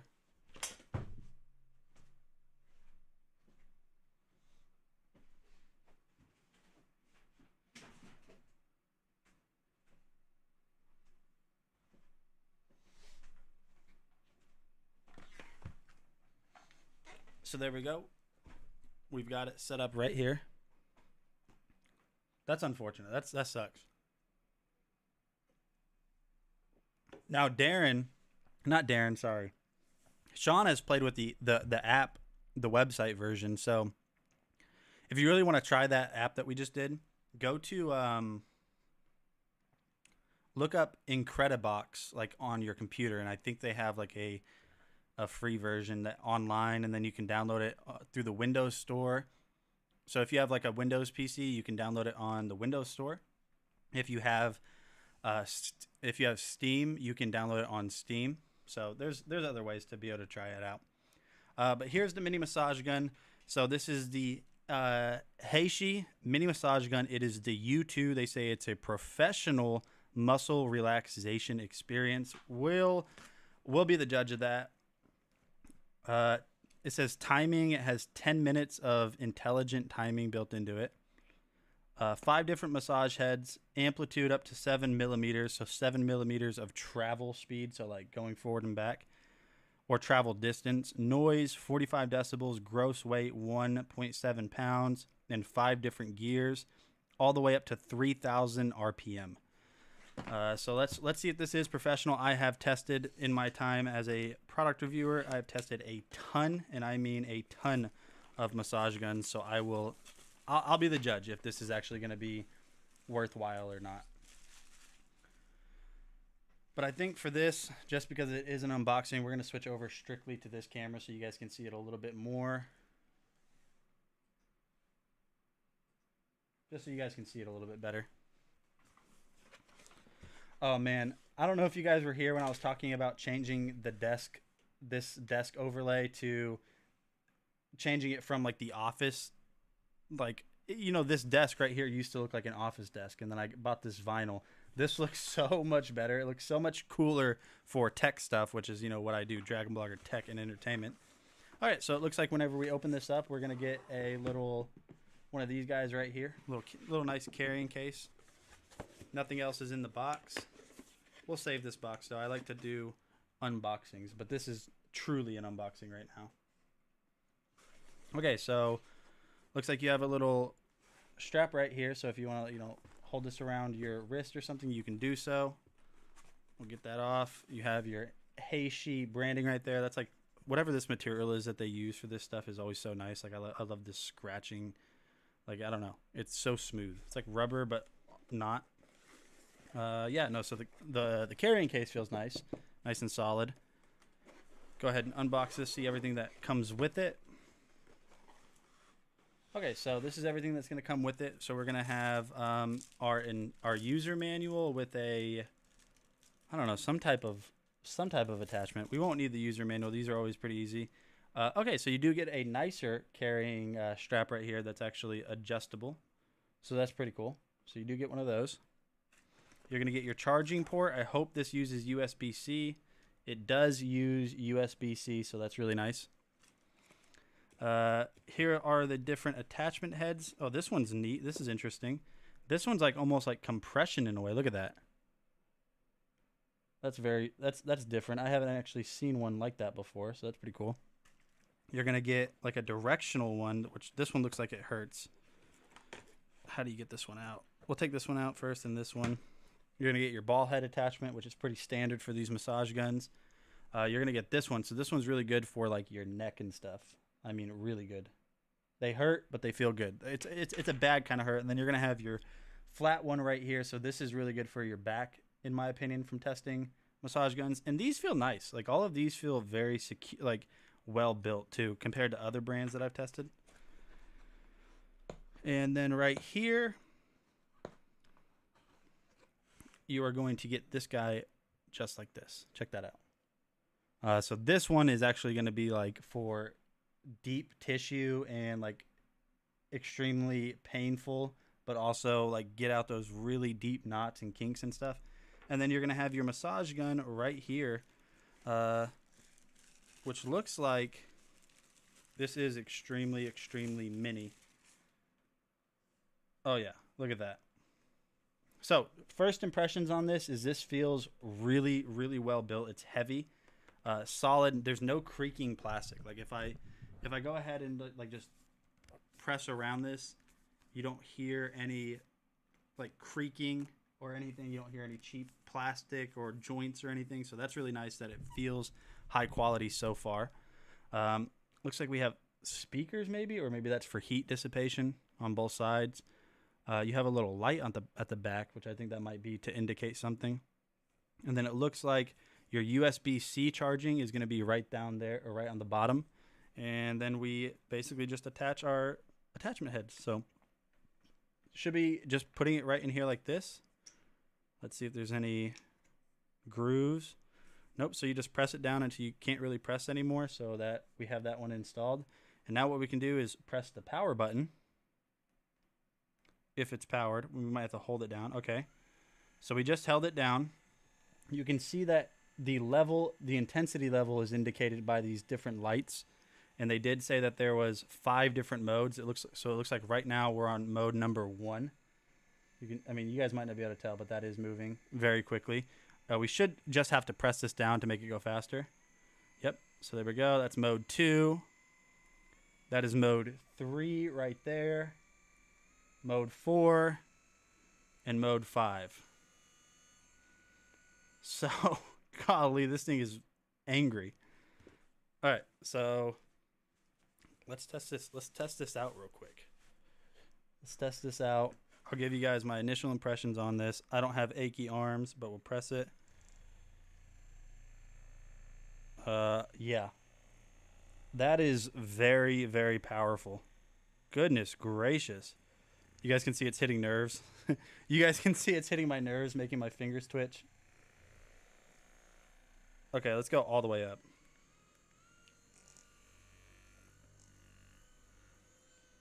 Golly. Okay. I got an old one of these and it's like a sledgehammer. Yeah, they're tough. So we're going to switch over to this one right here, which like I said is really good for like for me this attachment is good for like calves. It's also really good for oh yeah, so there's that light, by the way. It's good for calves. It's good for your neck especially. So let's make sure that that is actually all the way in. It is. It's not rotatable. So once it's in, you can't spin it or anything. We'll go ahead and hold this back on. So it looks like it auto turns off if it doesn't sense that you're using it. Like if you just have it powered, indicated right there, but you're not using it, it'll turn off after a while to save battery life. So it's pretty cool. Let's try. Oh, let's see if my neck hurts. Oh my gosh, this has more power than like ones I've tested in the past that are much smaller. I don't even want to. That's going to give me a headache. I don't even want to go to the fastest speed. Yeah. No, actually, you know what? Let's try here.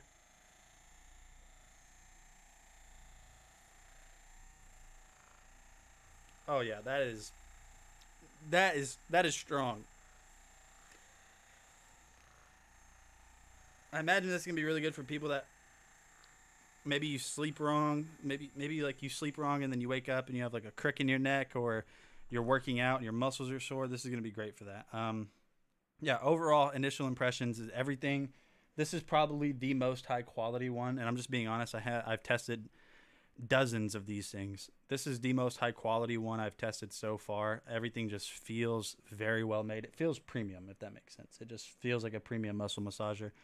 And I do like the fact that all you got to do is just simply place everything back in here. Let's see, where did this one go?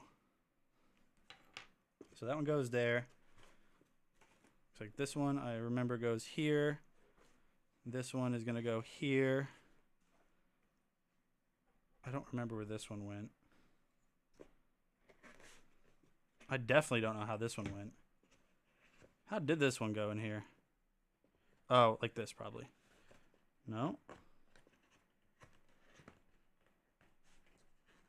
Okay, so just like that. So once you're done, you can put everything back in there. And there you go. That is the HE U2 mini massage gun. Very nice, very simple, but very high quality too. Very high quality. So the next product that we're going to talk about is going to be the Andoble Mag Stick Selfie Stick. This is cool.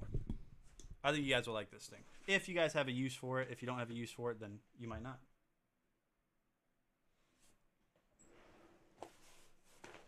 So we've got it right here. I'll go ahead and switch back over to this camera.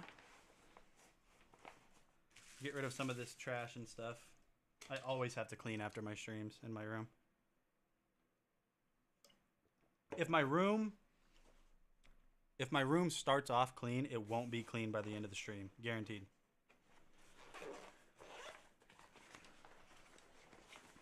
Okay, so first of all, you get a carrying bag. It feels pretty high quality. So you get your little carrying bag right there. High quality, adjustable strap right here. Even the nylon or whatever they're using for this feels pretty strong. And then you're going to have the selfie stick itself right here. Now, this is cool. This has a lot of tricks up its sleeve. It is MagSafe enabled. They actually say this is the very first... they say this is the very first MagSafe enabled selfie stick on Earth, which I thought that was kind of neat. So let me go ahead and grab my phone.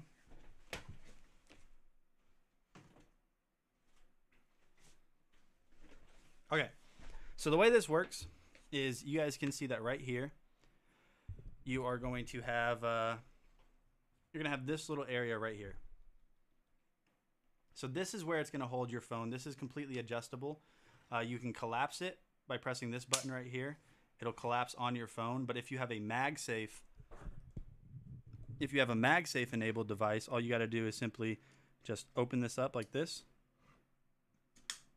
It'll open that up. And so the iPhone 12 or newer is MagSafe capable.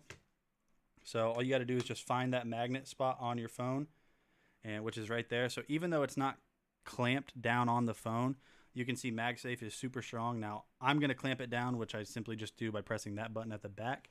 And you'll see right here that it clamps down on my phone. This is adjustable with this little knob right here. So all you got to do is just loosen this up just like this. Oh, I don't want to hurt my wrist. There we go. So you can adjust this to the angle that you want it to be at. So we'll go ahead and we'll just make this go straight up. You have 1/4-inch threads on both sides. So if you want to install like accessories, like maybe a better mic or a light or something, you can do so just by installing it right there. This does turn into a tripod. At the bottom, if you just kind of open up one of these at the bottom, you'll see that it just turns into a tripod, so you can get this set up exactly how you want. I'll switch over to this camera so you can see that a little bit better. Fully adjustable here too, so you can make it a more stable wide base. If you need it a little bit taller, you just simply extend that up, and just that simply, you now have a tripod. But now you can turn it into a selfie stick, and being that this is Bluetooth enabled, you can see that right down here on the front panel, you have a little camera button. If you hold that down, it will turn on. So it's indicated right there, green. And now you just go to your Bluetooth settings, pair your phone with this. Now you don't have to use this with an iPhone. It does have MagSafe, but if you don't have an iPhone, and I mean iPhone 12 and up is the only one that has MagSafe, you can still clamp it down and it'll still be very stable. And so you pair it with your phone. You can go to your camera, and now whenever I hit that button, you're going to notice that right here, I just hit that button. It's now taking pictures. So if you want to kind of like hold this up like this, let's see. If you want to hold this up, take pictures. No, hold on. Hold this up, take pictures. You can see that you kind of get like you get like a pretty cool angle. Pretty cool angle from that. Now that button also will double as like a multi-function button. So if you want to like record, If you want to record, you can press that button down and it'll start recording. So then what I can do is switch over here, switch the cameras, hit record, and get a pretty cool little selfie angle just like that. So you guys can see, if I play this video, the angle that we're getting there. So this thing is just a pretty neat little interesting device. It's very well made. Everything that I've tested from Andoble is very well made. I think you guys would really like it. It makes a great gift for kids, for yourself, if you guys vlog or something like that. And it just has a bunch of awesome features that I think anybody would really enjoy. My favorite thing is that it does this though. Is that it turns into a tripod. So if you want to set this up as maybe like you're streaming on TikTok or something, you can just put your phone up here like this and just stream. And then when you're all said and done with it, all you got to do is simply just place it back in the carrying case. Keep it protected, keep it safe. Just like this. Tighten it back up, and there you guys have it.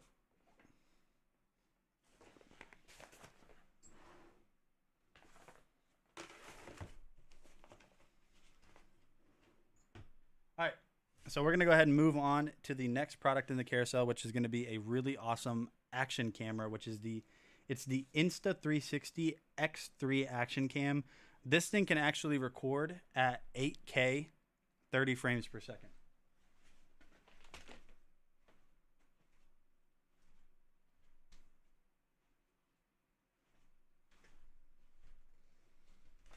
I know where it's at.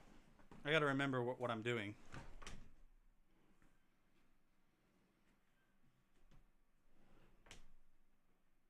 There we go.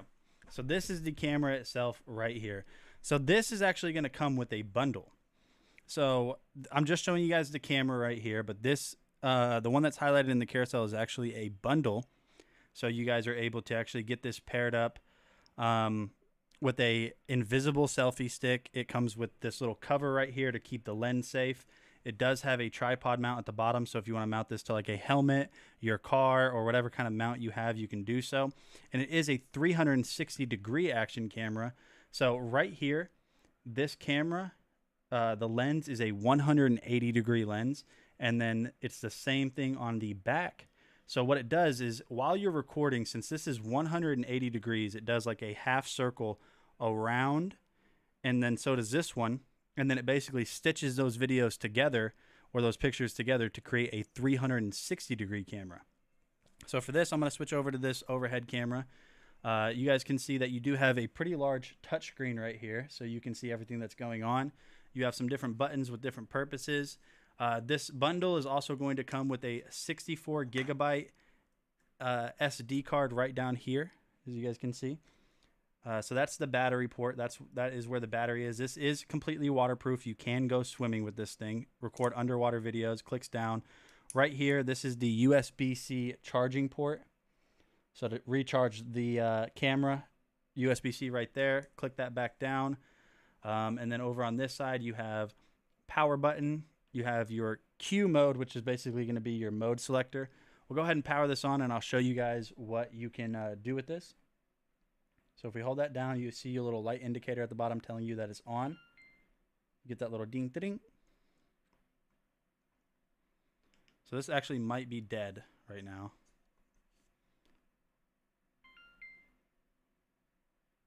Yep.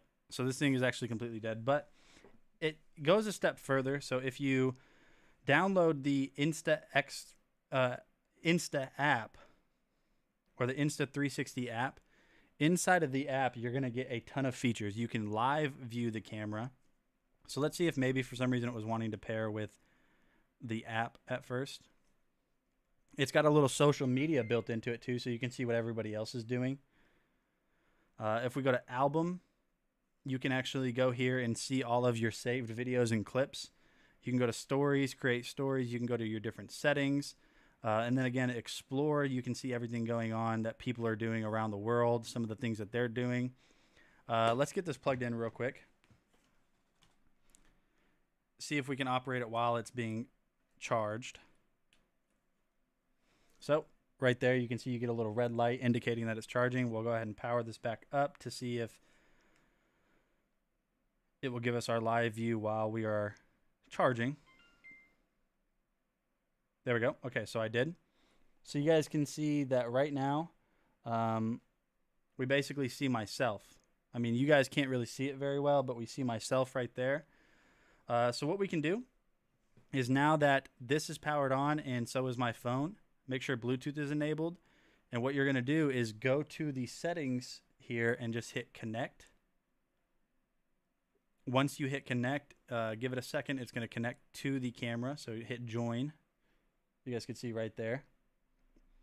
And just give it a second. It's connecting to Wi-Fi. So it looks like it has a firmware update. So we're going to install the new firmware update right there. But while it's doing its firmware, you can see that right here we can adjust the resolution. So right now we're recording at 4K 120 frames per second. We can go to 3K 180, 4K 120. So we'll just go ahead and select that. If we swipe over to the left, we can see prior videos that we've done. And we can, live view them and live play them. So that's pretty cool. Swipe back over. We'll go back to the live view. If we swipe down from the top, you can see that the firmware is being installed on the camera. So we're not going to mess with this right now. We'll come back to that here in a little bit. And now what we'll do is we're going to go ahead and talk about some products that I do still have, but they are on hand, or they are not in here. So we're just going to play some videos. So the first one that we're going to talk about is going to be the iWalk LinkPod portable charger. And we'll go ahead and take a look at that real quick.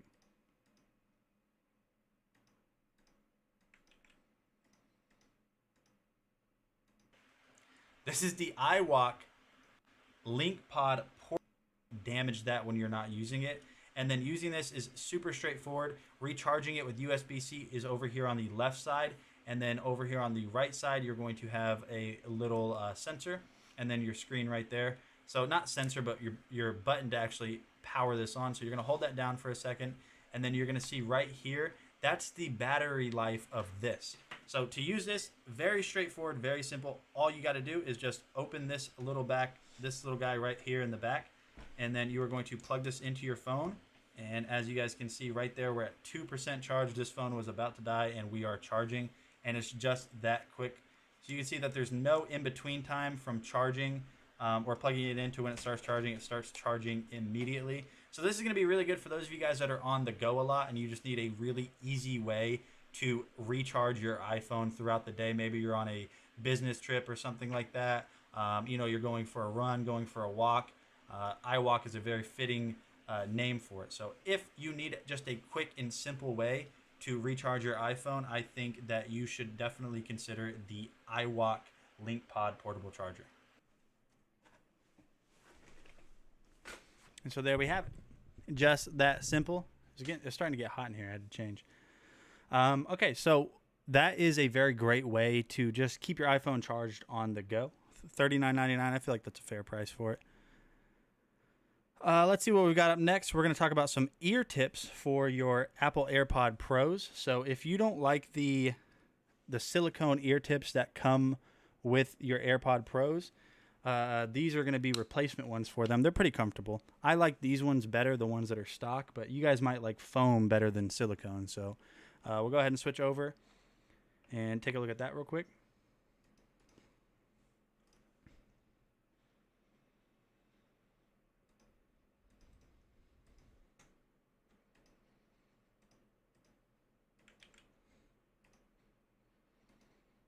Yo, I have a question for you guys. Are you not happy with the ear tips that come on your AirPod Pros?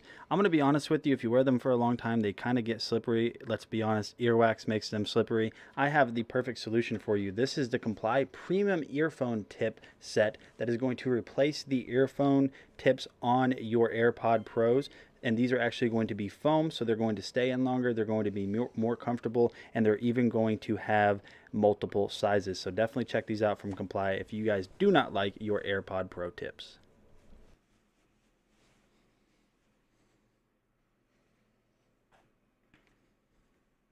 Oh, sorry about that, guys. Yes, to answer your question, I do have one of those Astros. Yes, I do. They're pretty cool. Now my technician he said he'll call before he gets here, but I'll just wait for the call, and then I'll basically just have to end the stream when he gets here. My internet technician.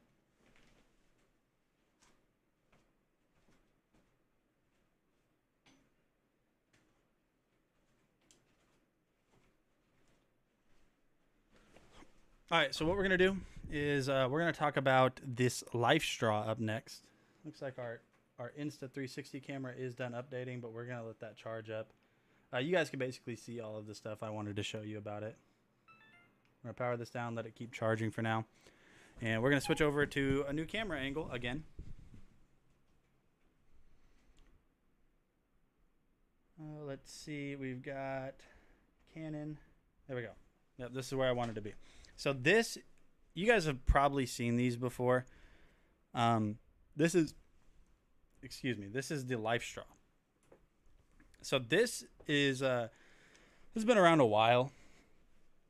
What this thing does is it filters out pretty much everything from any water source. So you can like literally go to not salt water, but you could go to a dirty lake. You'll put this end in the water right here. You'll put this end in the water just like so. And then you will drink from this end right here. That's what you'll do. You will drink from this end. You could put this in nasty river water and drink from it. And this is just a great way.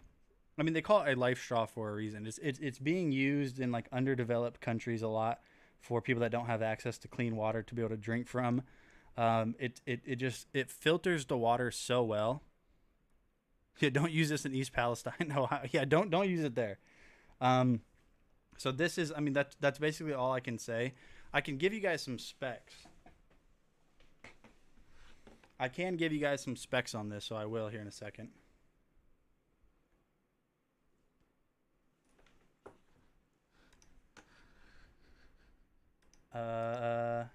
Okay, so this is going to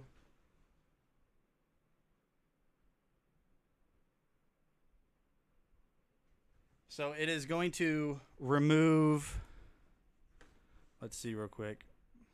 I'll read you guys specs on this. Oh, no, you're not just kidding, but also you're not wrong. Oh, you said just saying. Yeah, don't. Okay, so it's 1747.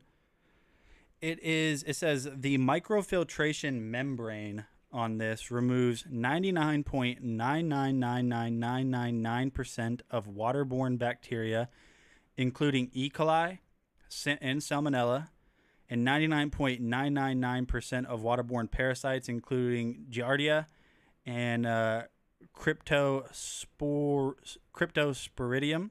Removes microplastics down to 1 micron and reduces turbidity down to 0.2 microns.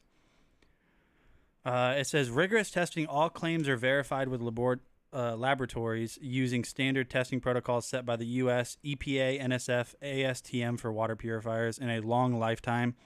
And it says the microbiological filter will provide 4,000 liters or 1,000 gallons of clean and safe drinking.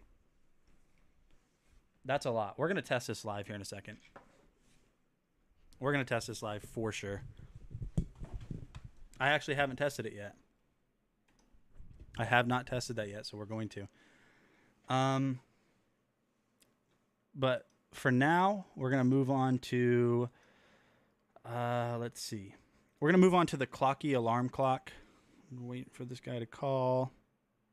And I'm going to go grab some dirt and some water. Okay? I'm going to go grab some dirt and some water. I'm not kidding. And we'll test it live. I'm nervous. Am I nervous? Yes. Am I going to do it? Yes. All right. So let me load up the clocky alarm clock. This is a great way for heavy sleepers to basically be forced out of bed. Because with the clocky alarm clock, you have to get up to be able to turn it off. So I'm going to play this and I'll be right back, my friends. Hey, what is going on, guys? Nathaniel with DragonBlogger Tech and Entertainment, and today we're going to be taking a look at this really awesome and interesting alarm clock So this is an alarm clock by a company called Clocky, and what this actually does is it will jump off of your nightstand while sounding the alarm and basically drive away from you or go around in circles, making it hard to catch. So what this is designed for are people that are very hard sleepers or people that find it hard to get up in the morning, which is exactly why we got this, because I have trouble getting up in the morning.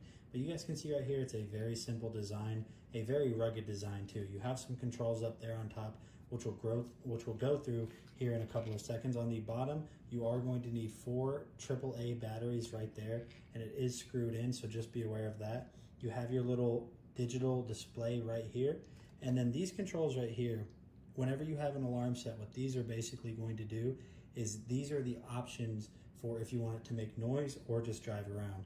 So you'll see that right here you have this little button. When you click that, that means whenever this does go off, this is going to drive off. Then this button right here, what that's going to do is sound the alarm. So we'll go ahead and set that. On the top right here, you're going to have a snooze button that they kind of make hard to see, and I think they did that for a reason, just so whenever you are trying to wake up in the morning and this goes off, it's not immediately apparent and it's a little bit harder to get to shut off. So you're going to have some controls right here. So you're going to have this H that's going to control your hour time whenever you set that. You're going to have that M that's going to control minutes. You're going to have alarm, and that is going to control what time you set the alarm for. And then the T is how you set the time. I have the time set to what time it actually is now, but I'll be right back and we're going to go ahead and test this out and show you guys what this does whenever an alarm does go off. Alright guys, so you guys can see that we are laying in bed right now. We have this set up to go off in about 30 seconds or so. So just set it up on your nightstand how you normally would with your, your normal alarm clock. So we'll just act like we're sleeping. And like I said, this is going to be really good for people that find it hard to wake up in the mornings because it's going to roll off. And now this thing is built to be able to survive that fall. So let's just act like we're sleeping, dreaming about whatever it is you guys dream about. And this is just so nice and peaceful. I sure would hate it if something were to, start screaming.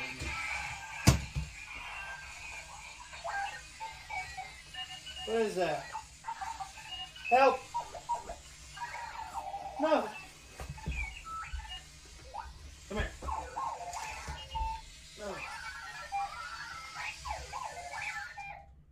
So as you guys can see, a very, very, very annoying sound, and it drives around. So there you guys go. There you guys go.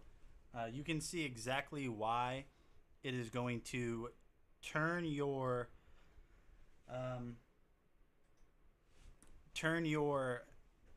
sleeping experience, or heavy sleepers, teenagers, myself, why it's going to make you wake up.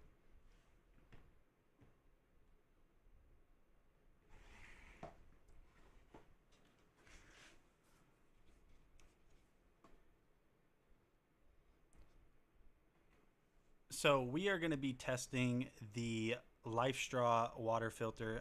The way that we're going to be testing this today is basically I went outside and I grabbed some dirt. As you can see right here, I went outside, I grabbed some dirt, and what we're going to do is this is just fresh dirt right here. I mean, I literally took a spoon. You guys can see I took the spoon right here. What we're going to do is simply just pour in some water here. Now it is purified water. This is actually going to be a very, very, very, very easily filtered setup that we're going to do here. So let's pour in some water. That's a lot of dirt. Hopefully we'll find out.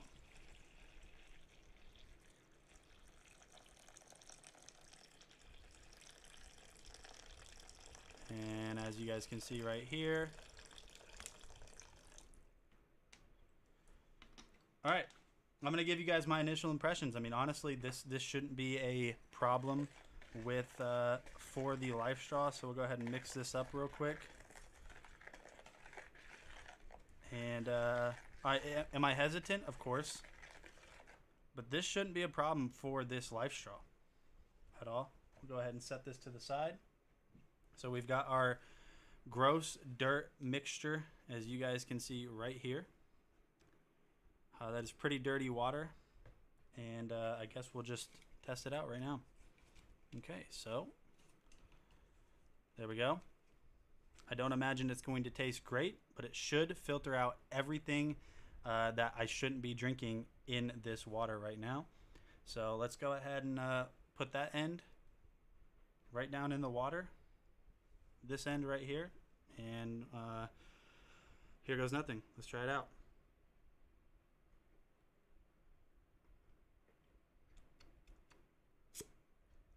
Okay, so nothing came out. So let me make sure I'm doing this correctly. Nothing. Oh, there goes some dirt water.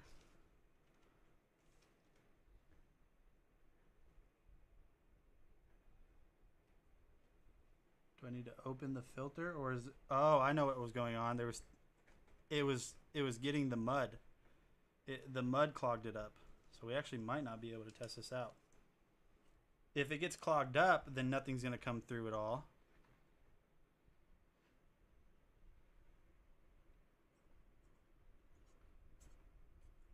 Yeah, the mud. All right, I'm gonna do that.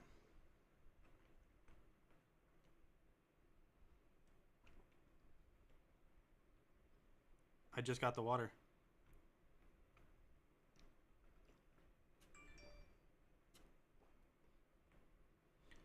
It doesn't. It just tastes like water. Maybe a little bit more like bitter.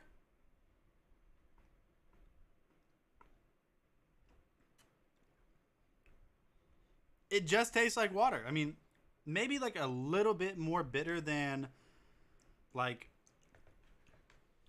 normal, but I don't. Mud? Nope, no mud. Yeah, it just tastes like water. I mean, you guys, I can't prove to you guys that I'm actually getting anything, but I am.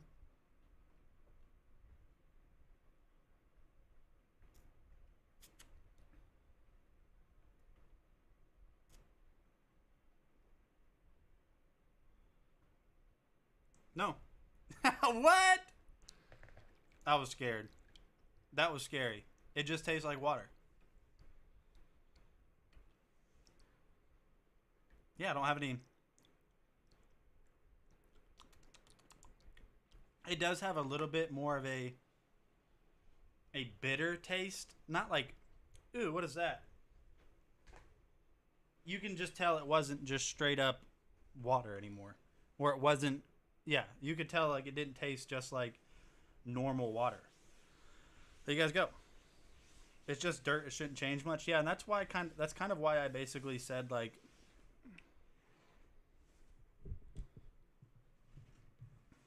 that's wild. What? Yeah, it just tastes like water. It almost tastes like hard water. No, you know what it tastes like to me? Which makes sense. It tastes like spring water. No, I went outside, grabbed some spoonfuls of dirt, filled it up with a water bottle. It tastes like spring water. Have you guys ever have you guys ever had straight up spring water, like fresh from a spring? That's what it tastes like. You did not drink that. I can't prove to you guys that I'm drinking it.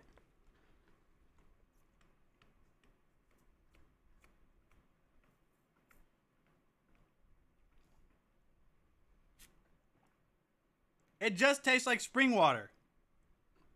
This is the Life Straw. This is able to filter out so much more than what I just did.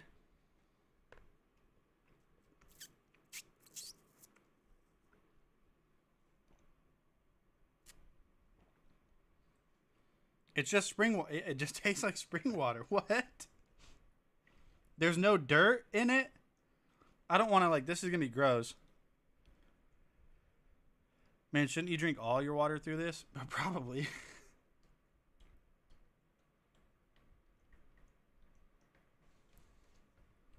Wow. That is wild. I mean, you guys can... I got to be careful here. But you guys can see... What? Oh my goodness. Yeah, this is going to be... You know what this is good for? I don't know if you guys have ever heard of like bug out bags or bug out kits. This is a really good, like, almost like a doomsday thing in a way. How long does this last for? It's rated for up to 1,000 gallons, which I just drank. Maybe, what is this? 16.9 fluid ounces. 17 ounces. I maybe just drank. No, yeah. 16.9 ounces. I maybe just drank 2 ounces. Now we'll wait to see if my stomach gets upset. It works. That's good for camping. That's good for good for camping, good for hiking, survival, bug out bags, doomsday. Feel sorry for my toilet. I mean, my stomach isn't hurting. It just tasted like the closest thing I could say it tasted like was spring water, which makes sense because that's basically what spring water is. Water that is filtered through water that's filtered through the earth. What? Do I have dirt in my teeth? Nope. No dirt in my teeth. That's scary. Hey, Vicky, what's up, man?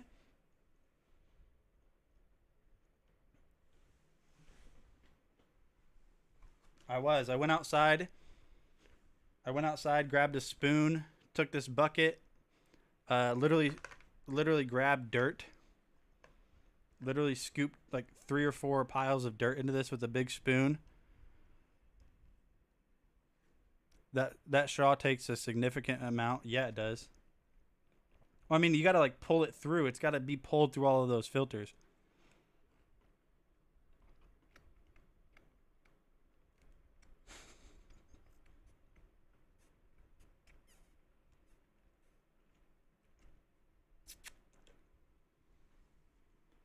Yep.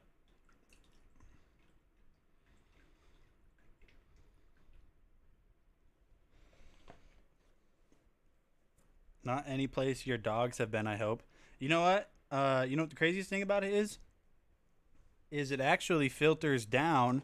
So even if, like, I know what you're thinking, like if they've pooped or something and it like got absorbed into the ground, it filters down to 99.999999% of waterborne bacteria, including E. coli and salmonella. But no, I didn't specifically go to a place where I saw dog poop on the ground. I went to a place that looked like just straight up dirt.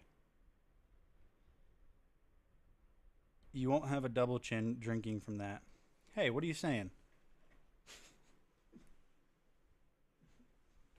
Oh, because you have to really try. Air cleaners say that too, and I don't believe it. Well, I'm not trying to make you believe it, but just know that these things have been like used on hospitality missions across the world. They're given to places like underdeveloped countries, places in Africa. They're used all the time for underdeveloped countries that don't have access to clean water. Like that's what they give them because they know it works so well. I guess if you can eat MREs, you can drink mud. Yeah, if you can drink MREs, you can eat mud. Now, or you can drink mud. Here's the thing: is add hot sauce. Here's the thing with that: is that's not gonna mess my stomach up, but an MRE will. You know what? Some MREs are all right. Hot take, but you know what one I really like? I like the is it menu 17, menu 19, the MRE.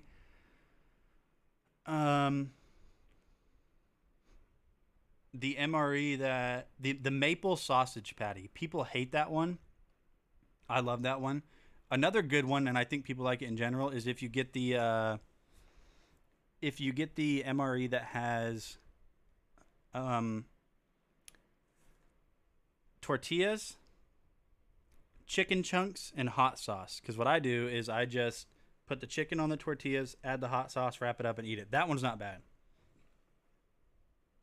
A lot of people really like the chili mac. The chili mac one. That's like people's favorite MRE is chili mac. I can't. I can't do that one.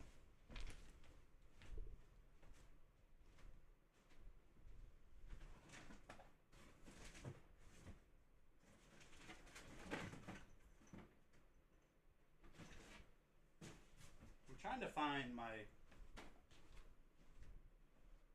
I had a bunch of new iPhone cables that I don't know what I did with. What did I do with those new iPhone cables?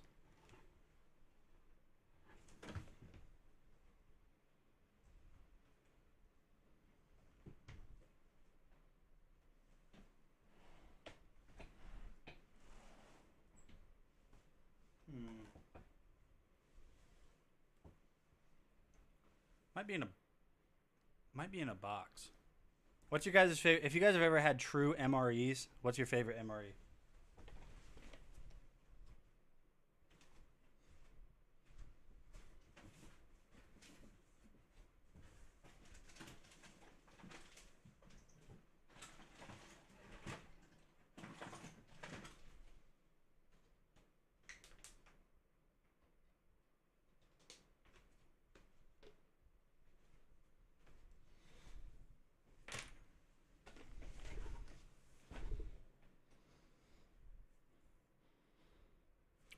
Did my stream just freeze for a second? Okay. Never had a real one. You can get them on eBay. Mr. Trading with soldiers is like SIGs in jail for inmates. It's called MRE. You know what's funny though? Is people make fun of. You know what's funny? Nobody in the military actually makes fun of the cooks. The people that have never been in the military make fun of you for being a cook in the military. So when I enlisted as a 68 Mike, which is a dietary or a nutritional care expert. So basically making diet plans for people. So went through basic training, did all that stuff. And then I didn't even know as a nutritional care expert, I had to go to cook school. I didn't know that. But as a nutritional care expert, you have to go to cook school first, because the secondary school that you go to is to learn how to tailor to certain dietary restrictions, create diet plans, basically just doing a bunch of crazy stuff. Learning how to do all of the dietary side of stuff and how to present food and all that.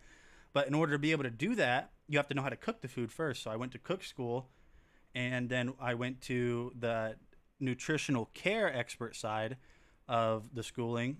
And when I got to that location to train, I found out that 68 Mike, which is a nutritional care expert, is only, like, it's a very hard MOS to promote in.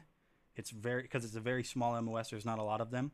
And when I talked to my unit back home, the unit that I was going to be going back to, they told me, like, hey, you're going to be our cook. Like, we need a new cook. And I was like, well, that's not what I am. And they're like, well, you're certified as a cook, right? And I was like, yeah, I just graduated that class. And they're like, well, then you're going to be our cook. So a lot of people like to give people that, were in the military cooks a hard time. But in my experience, everyone loves to cook. They try to make friends with the cook.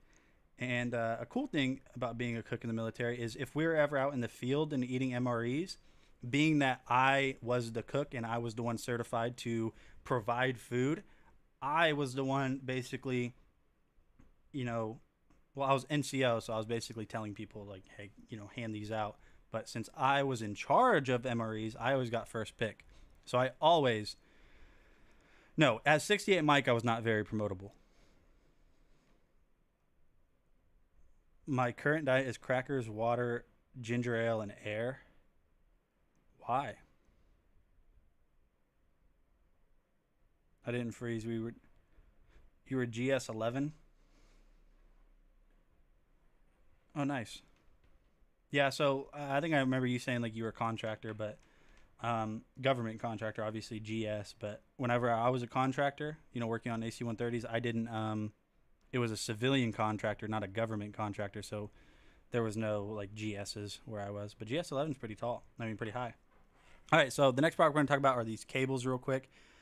The a technician was supposed to be here at 2:30 today, but I don't know. He hasn't called yet. So anyways, these lightning cables, it's going to come in a pack of 10. You're going to get light blue. You're going to get kind of like this. This reminds me of mint chocolate chip color. Mint chocolate chip green is what I'll call it. Just a light green. And then you're also going to get pink, which is... it just happened to be the cable that I use to charge my iPhone. It'll be 2:30 a.m. I'm still sick. I think I have a stomach bug, and I just haven't kicked it yet. Been ill for about a week. That's rough. String cheese. I love string cheese. Almonds. Almonds are good. Coffee and water. So you're getting you're getting protein. You're getting some carbs from the cheese. You're getting a lot of saturated fats from the cheese. I would probably add some stuff to those diets, guys. Well, let's see what Vicky said. Well, you'd be malnourished. Crackers, okay, just a lot of salt. Water, ginger ale, not a lot of sugar, but yeah, you might need some other things. String cheese, you're getting some carbs, some saturated fats. Almonds are good. Coffee, I don't know. But anyways, yeah. So these are just really nice lightning connectors. They're each 10 feet long, and you get 3 of them for $8.50 basically. So you have metal connectors on the end of them in 3 different colors. Mine is Bluebell ice cream, Cabot cheese is good. English toasting bread, pecan coffee with butter, pecan creamer. You really like pecan, don't you? And water. You guys need some proteins. I mean, almonds have proteins, but you know how many? Do you know how many almonds you would have to eat to equal like the amount of protein that you get from like one chicken breast? An ungodly amount of almonds. You would have to eat so many. Oh, but yeah, there you guys go. So the next product we're going to take a look at a couple of shoes. Give me 1 second.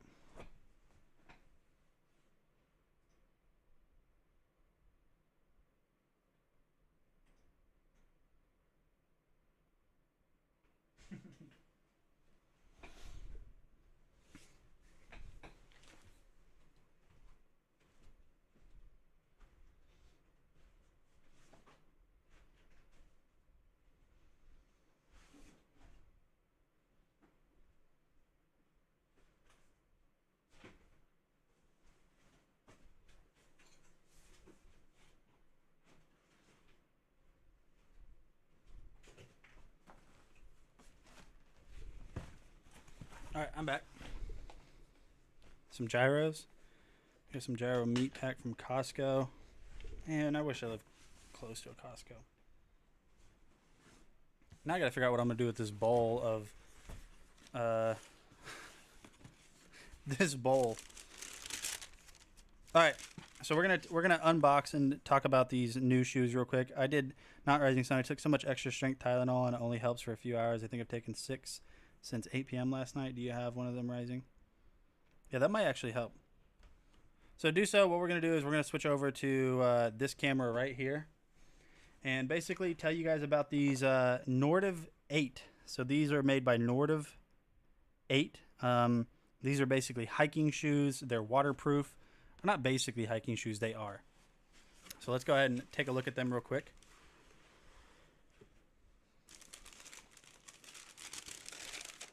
Oh, okay.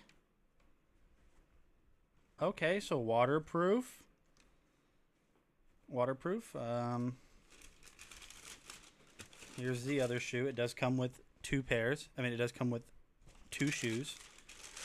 So pretty nice. Pretty nice of them to include both of them. Those are nice. Yeah, let's open them up. Let's take a look at them. Okay, so first of all, you have Nordiv 8 branding right there. Very clean. I like that a lot. The traction on the bottom of these, is going to be insane for hiking. You can see all of the tread that you have here. This is all that very thick, like basically immovable rubber. So a lot of traction here in wet or dry conditions. They are completely waterproof, so you have that rubber sole all the way around. This should be waterproof as well. It looks like the way that these are tied up, you're not going to worry. Yeah, okay. So the way that this material is tied up in here, under the laces, water is unable to penetrate there, so it is waterproof there. You do have heel guards and a toe guard right here. They're obviously not steel toe. Let's go ahead and... Oh, I like these. I like the fact that this is a quick draw. Look at this. So this is a quick draw lace. Those are always really nice. So you can basically just open that up. Your tongue right here. Go ahead and flip that around. This is Nate walking. I literally can't go hiking where I live. Where's my trash can? I can't see it. Blinded by the light. Oh, I just jade that. Okay, cool. The insole. Ooh. The insole on this feels very, you guys can't see it, but the insole in there feels very thick. Let me see if I can take the insole out.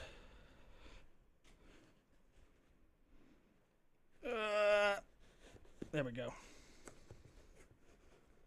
So the insole is a pretty thick insole right here. Pretty good cushion. It feels a little bit more stiff, but it'll probably it'll probably have a little bit more give over time. Put that back in there. And I wear size 10.5. These are 10.5. Let me grab some socks and I'll put them on and try them out and see if they're comfortable or not. I do like this a lot though. I like the quick tie or the quick draw right here. That makes putting them on and off very easy. Kobe. Too soon? Too soon? All right.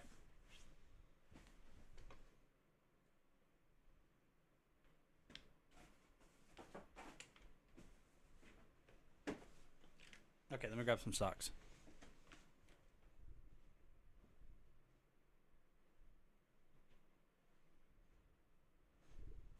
Name a better feeling than putting on brand new socks. Like, there's not. There's not a better feeling than putting on brand new socks. There's just not. Hey, when you guys buy new clothes, do you wash them before you wear them? My wife does that. And I'm like, that's when they're the best. Like buying a brand new hoodie or a brand new blanket. She washes all of that stuff before she wears them or uses it. Dude, that's when it's the best.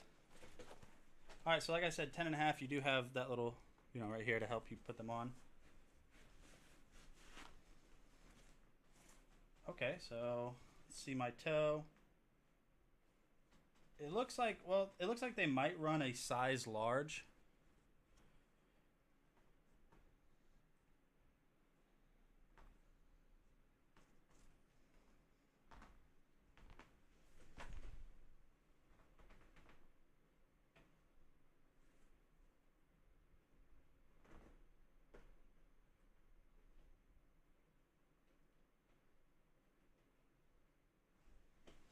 Okay, we got one on.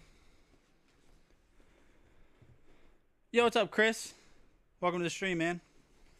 It looks like they might run a size large. Or half a size large. It feels like I have maybe half a size of toe area. So like I said, I do like that you have that little quick draw. I like the color scheme. I like the orange and gray and black.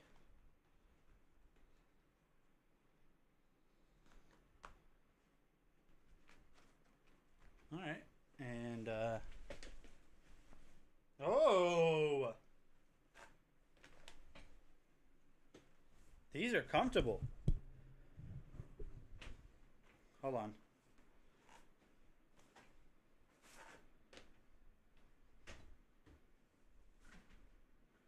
Oh,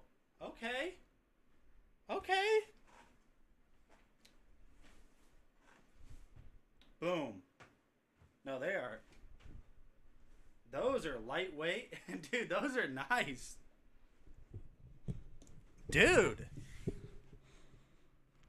Those are super. Oh, hold on. Wrong camera. These are comfortable. What? I'm about to go try to hike. Like, look how they look good too. What? Wow. And you guys got to remember, I don't buy shoes often. Like I almost never do. So orange matches with the shirt. Yeah, I'm looking fresh right now. I'm looking fresh with my new Nord of 8 shoes. Okay. Fresh to death. I'm looking fresh to death right now. So very comfortable. I do like how easy they are to put on, and you don't have to actually tie anything. It just has that little quick tie feature thing. Yeah, that's nice. Very nice. But we have another pair from them that we're going to talk about. Why is the technician not called me yet? Imagine he's here the whole time.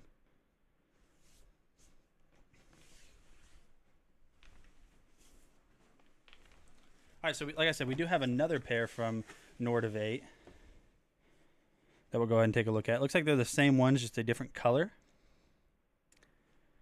So let's talk about these ones. Oh, so these ones are actual lace up. So these ones are a little bit more low profile, a little bit more earthy. These are waterproof. They are obviously made for hiking.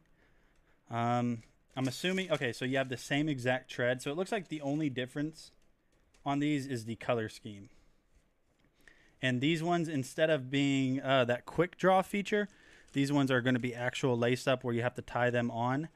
You have the same exact insole on the inside. You can see the difference in color tones on these though. From the first ones that we were testing out or trying out. I really like these ones too. These are a little bit, you know, these might actually be even good like hunting boots. Obviously great for hiking, completely waterproof. I like the texture on this too. Feels really nice. Yeah, these are just really nice. I can't explain it. Nord of 8, thank you for sending these because these are nice boots. So if you guys have you know, a loved one or yourself, you guys want a new pair of really nice hiking boots. I mean, just my initial impressions on both of them that they made. I mean, they are extremely, extremely comfortable. They really are. Overhead. There we go. Yeah, very nice boots. I have that brand. Is Women. They are awesome. Yeah, they are. I mean, they're extremely. I wouldn't say extremely lightweight, but they are super. Yeah, no, they're lightweight. They're lightweight. Yeah, those are nice. These are really nice boots.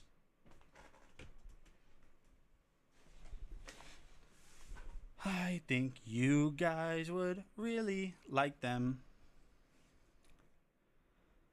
Let's see. We got some rack products in the carousel. This is pretty cool. I'll show you guys this real quick. To do so, I'm going to tilt this camera down. Tilt that camera down. And we will... Yeah, you did. Hey, that's true. I don't feel like they have to be broke in. So we're going to talk about this product right here from Rack. This is a multi-tool hammer. Hey, this is actually kind of like a themed show right now. This is a great survival tool right here.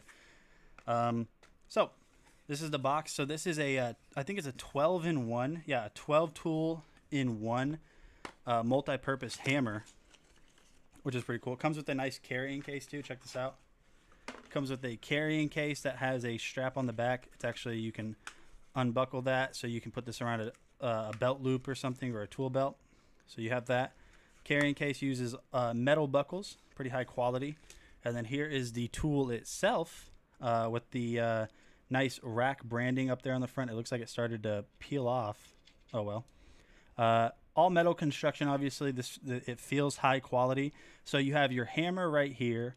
you are going to have your nail claw right here, so you can actually take nails out. You have a bunch of other tools in here, but the hammer feels nice. Now, if this little lever, if you push this up just like that, you have pliers right here. So you have multiple different pliers. So you're going to have your flat pliers right there on top. Then if you go a little bit further, you'll have pipe pliers right there in between. And then you even have a wire cutter right, if you guys can see, you have your wire cutter right there. Right there. So you have a wire cutter, pipe pliers, and flat pliers. So now what you can do, if you want to use that as pliers, you can just, do that, obviously. If you want to lock this back down, use it as a hammer, just lock it back down. Now you have a little tiny hammer, but you still have a ton of other tools right here on the inside. So if you open this up, you're going to get like a little sawtooth blade. If I can get my camera to focus. So you have a little sawtooth blade right there. Let's see if you can get it focus. Come on. Hello? Hello? Okay, so you have a sawtooth blade right there. Going a little bit further, you're going to have a flat knife. You're going to have a flathead end right there with another saw blade.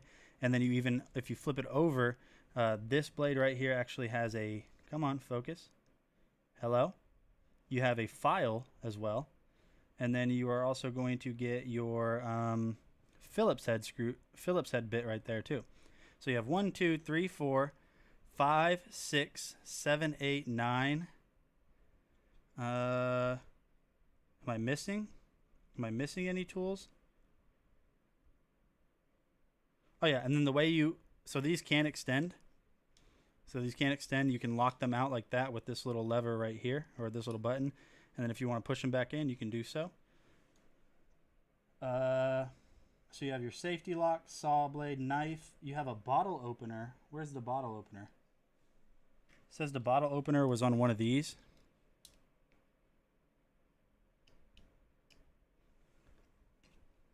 I didn't see a bottle opener. Okay, so that one doesn't have a bottle opener. There it is. There's your bottle opener. Right there. So yeah, pretty cool. So you see how those are locked out right now? So I can, close one if I needed like a quick little knife or something, or a saw blade. I have one. It's completely locked out. That's not going to move anywhere. So I can use that as a saw and then collapse it back down. And when I'm all said and done with it, I just place it right back in here. And just place it right back in here. Just like so. That simple, that straightforward. Makes a great gift. Makes a really great gift.